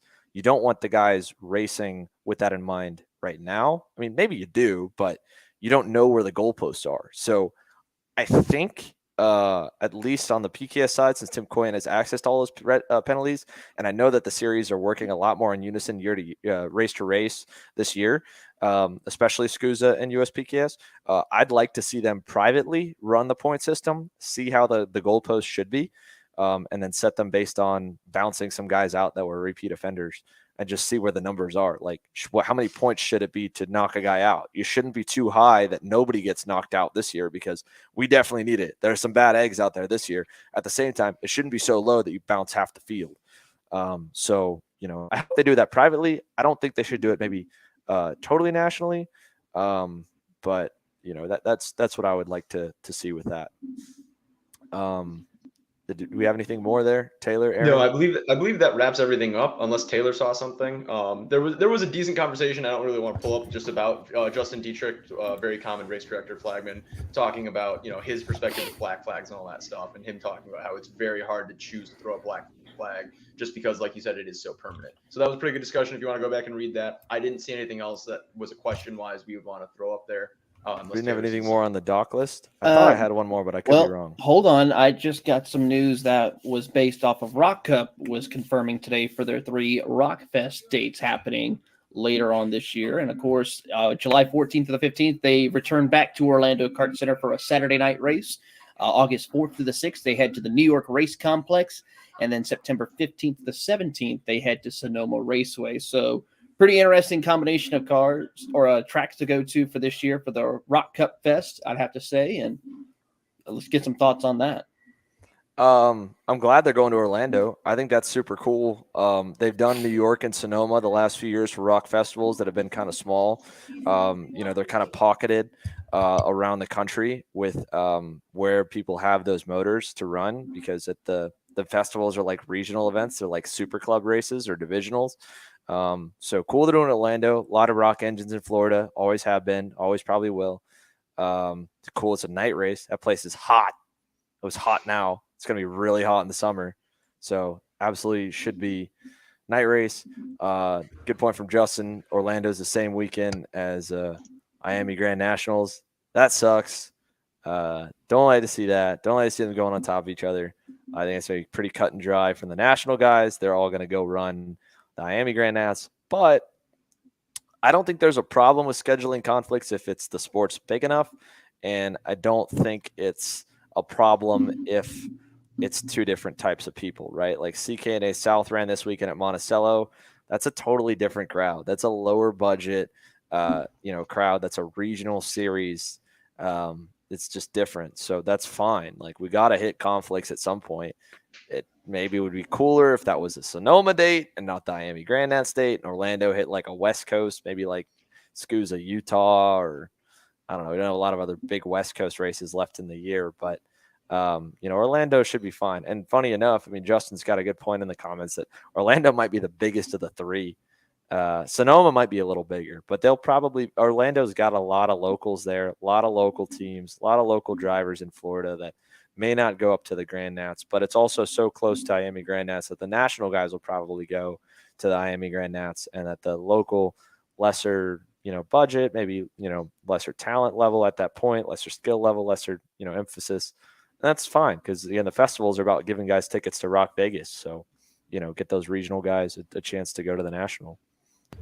One more thing before we close. I sent it in our group chat earlier today, but since it's in part of my background as a sim broadcaster and sim racer itself, and I know probably a lot of us here are sim racers at one point or another, there's a Kickstarter going on about a new karting simulator game that I just saw recently. Looked over some of the videos, over some of the information, and it's pretty interesting of how they're going about doing it, because it's more of enhanced of tuning the kart, picking which type of style of kart to build in a way, and then racing it on a wide variety of different circuits. It's still in the early development stages, but from what the videos show and some of the pictures, it's a pretty good quality, I have to say. Yeah, karting is so tough because it's a dark art. I mean, you could hear it from Billy when he was on the show of how go-karts work. We're literally twisting metal when we're on the racetrack to make up for a lack of suspension. And, iRacing is just now trying to get into rain racing. So it's difficult to simulate that and write the physics code. Even iRacing, the NASCAR series, I mean, they don't set those cars up like the Cup car guys do on Sundays. So that's why no karting sim's been that point. I don't think a karting sim's cool, and there's alternates out there. Guys have made mods in rFactor 2. There's Kart Racing Pro. It's been around. There's KartCraft. I'll try to be sims. I'd like to see more of an arcadey style kart racing game. That would be really cool, because I think that's what we're missing with the sport, especially for growth. I think the sims out there, they're not realistic, but they're not far off. I mean, I administered a league for about 3 or 4 years, from when I was about 15 to 18 on Kart Racing Pro, and it was tough. And it didn't drive at all like race karts when we were going fast with the setups we ran. We were running the 30 millimeter axle in a full size go-kart for the fastest setup. We did all kinds of weird stuff. It was fast to trail brake in a single speed car because it lifted the axle more. It's the exact opposite of how that physics works in real karting. You want to get all the load off of the rear axle so it's lighter and the inside tire lifts higher. But for some reason, it lifted higher when you had your brake on the pedal. So I'd much rather see less sims and arcade kart game. Also, I mean, I guess it's kind of cool that you get to build a go-kart, but outside of Billy Badass with Billy Musgrave over there, that's not the norm anymore. That was the norm about 50, 60 years ago. Go build your own go-kart to the specs you want, but it's cool. I mean, any kind of exposure for the sport's cool. Any kind of stuff like that's good. Shows growth. We're piggybacking off of the F1 and the IndyCar and the NASCARs, around the world, and racing growth as a whole. So, we get to ride that wave those guys tow, and they all know that the drivers come from karts if they start young enough that, we get a bit of growth from that. So that's cool, but I'd like to see an arcade game come out on console that was just more fun. And, selfishly, I'd love to see it where we had North American tracks and North American drivers you could play as, because that would be cool. But some of these guys switch teams too damn much. Well, for those of you who are asking, okay, it looks like Orbit on our YouTube chat was able to find it. It's still a work in progress. It is a single development, but yeah, of course, with all of us, it's probably Mario Kart's the best arcade game as far as when it comes to karting that we can get anyways. But right now, If people knew that Mario Kart was based off a real thing, I think that would help a ton. But everyone's like, It "Oh, would. it's Mario Kart. It's entirely made up." Like they don't No, know there's people an think option to do that. people in real think race karting is based off of Mario Kart. And we need to change that to be the other way around. Yeah. Yeah. Oh, one other question that got submitted. Did anyone get an actual number of vehicles towed from Orlando Kart Center for the Ooh. month of March? I don't know, man. It's Uh, probably a lot. That car parking situation's tough, man. That was rough. And a lot of people got towed. I don't know how many people got towed, but good news is that month of Orlando with big races is over, so no one else is getting towed. Hopefully, every other place we go. Hopefully, I mean Houston's going to be tight with the size for PKS here in a month. Sounds like that's going to be a 300 entry race. They're going to shut down a couple roads to park us on. So Yeah. there's I mean, I know from TSRS there a week ago or 2 weeks ago, there were some guys borderline getting towed there too. So listen, us racers need to listen more. Not everything in life is a rule book to find a loophole and to disregard the people of authority that tell you can't do something and try to do it anyway. When they say don't park here, don't park here. You're gonna get towed because they will tow you. So Yeah. that's tough. I think that's good. All right. I think we got all the ask did. questions for tonight. So thanks for tuning in, guys. Longer show tonight. Always appreciate all the love. We'll be back next week. We got some cool guests coming up over the next few weeks. So we're not traveling the world, traveling the country, streaming for you guys. We got the USPKS Houston here in a couple weeks' time. But at least for all of us, I'm back home. Most of our crew's back home. They deserve it. It's been a fun 3 months on the road. I'm happy to be in my own bed. And I'm sure a lot of our racers are too after the month of Orlando. So we'll see you guys next week.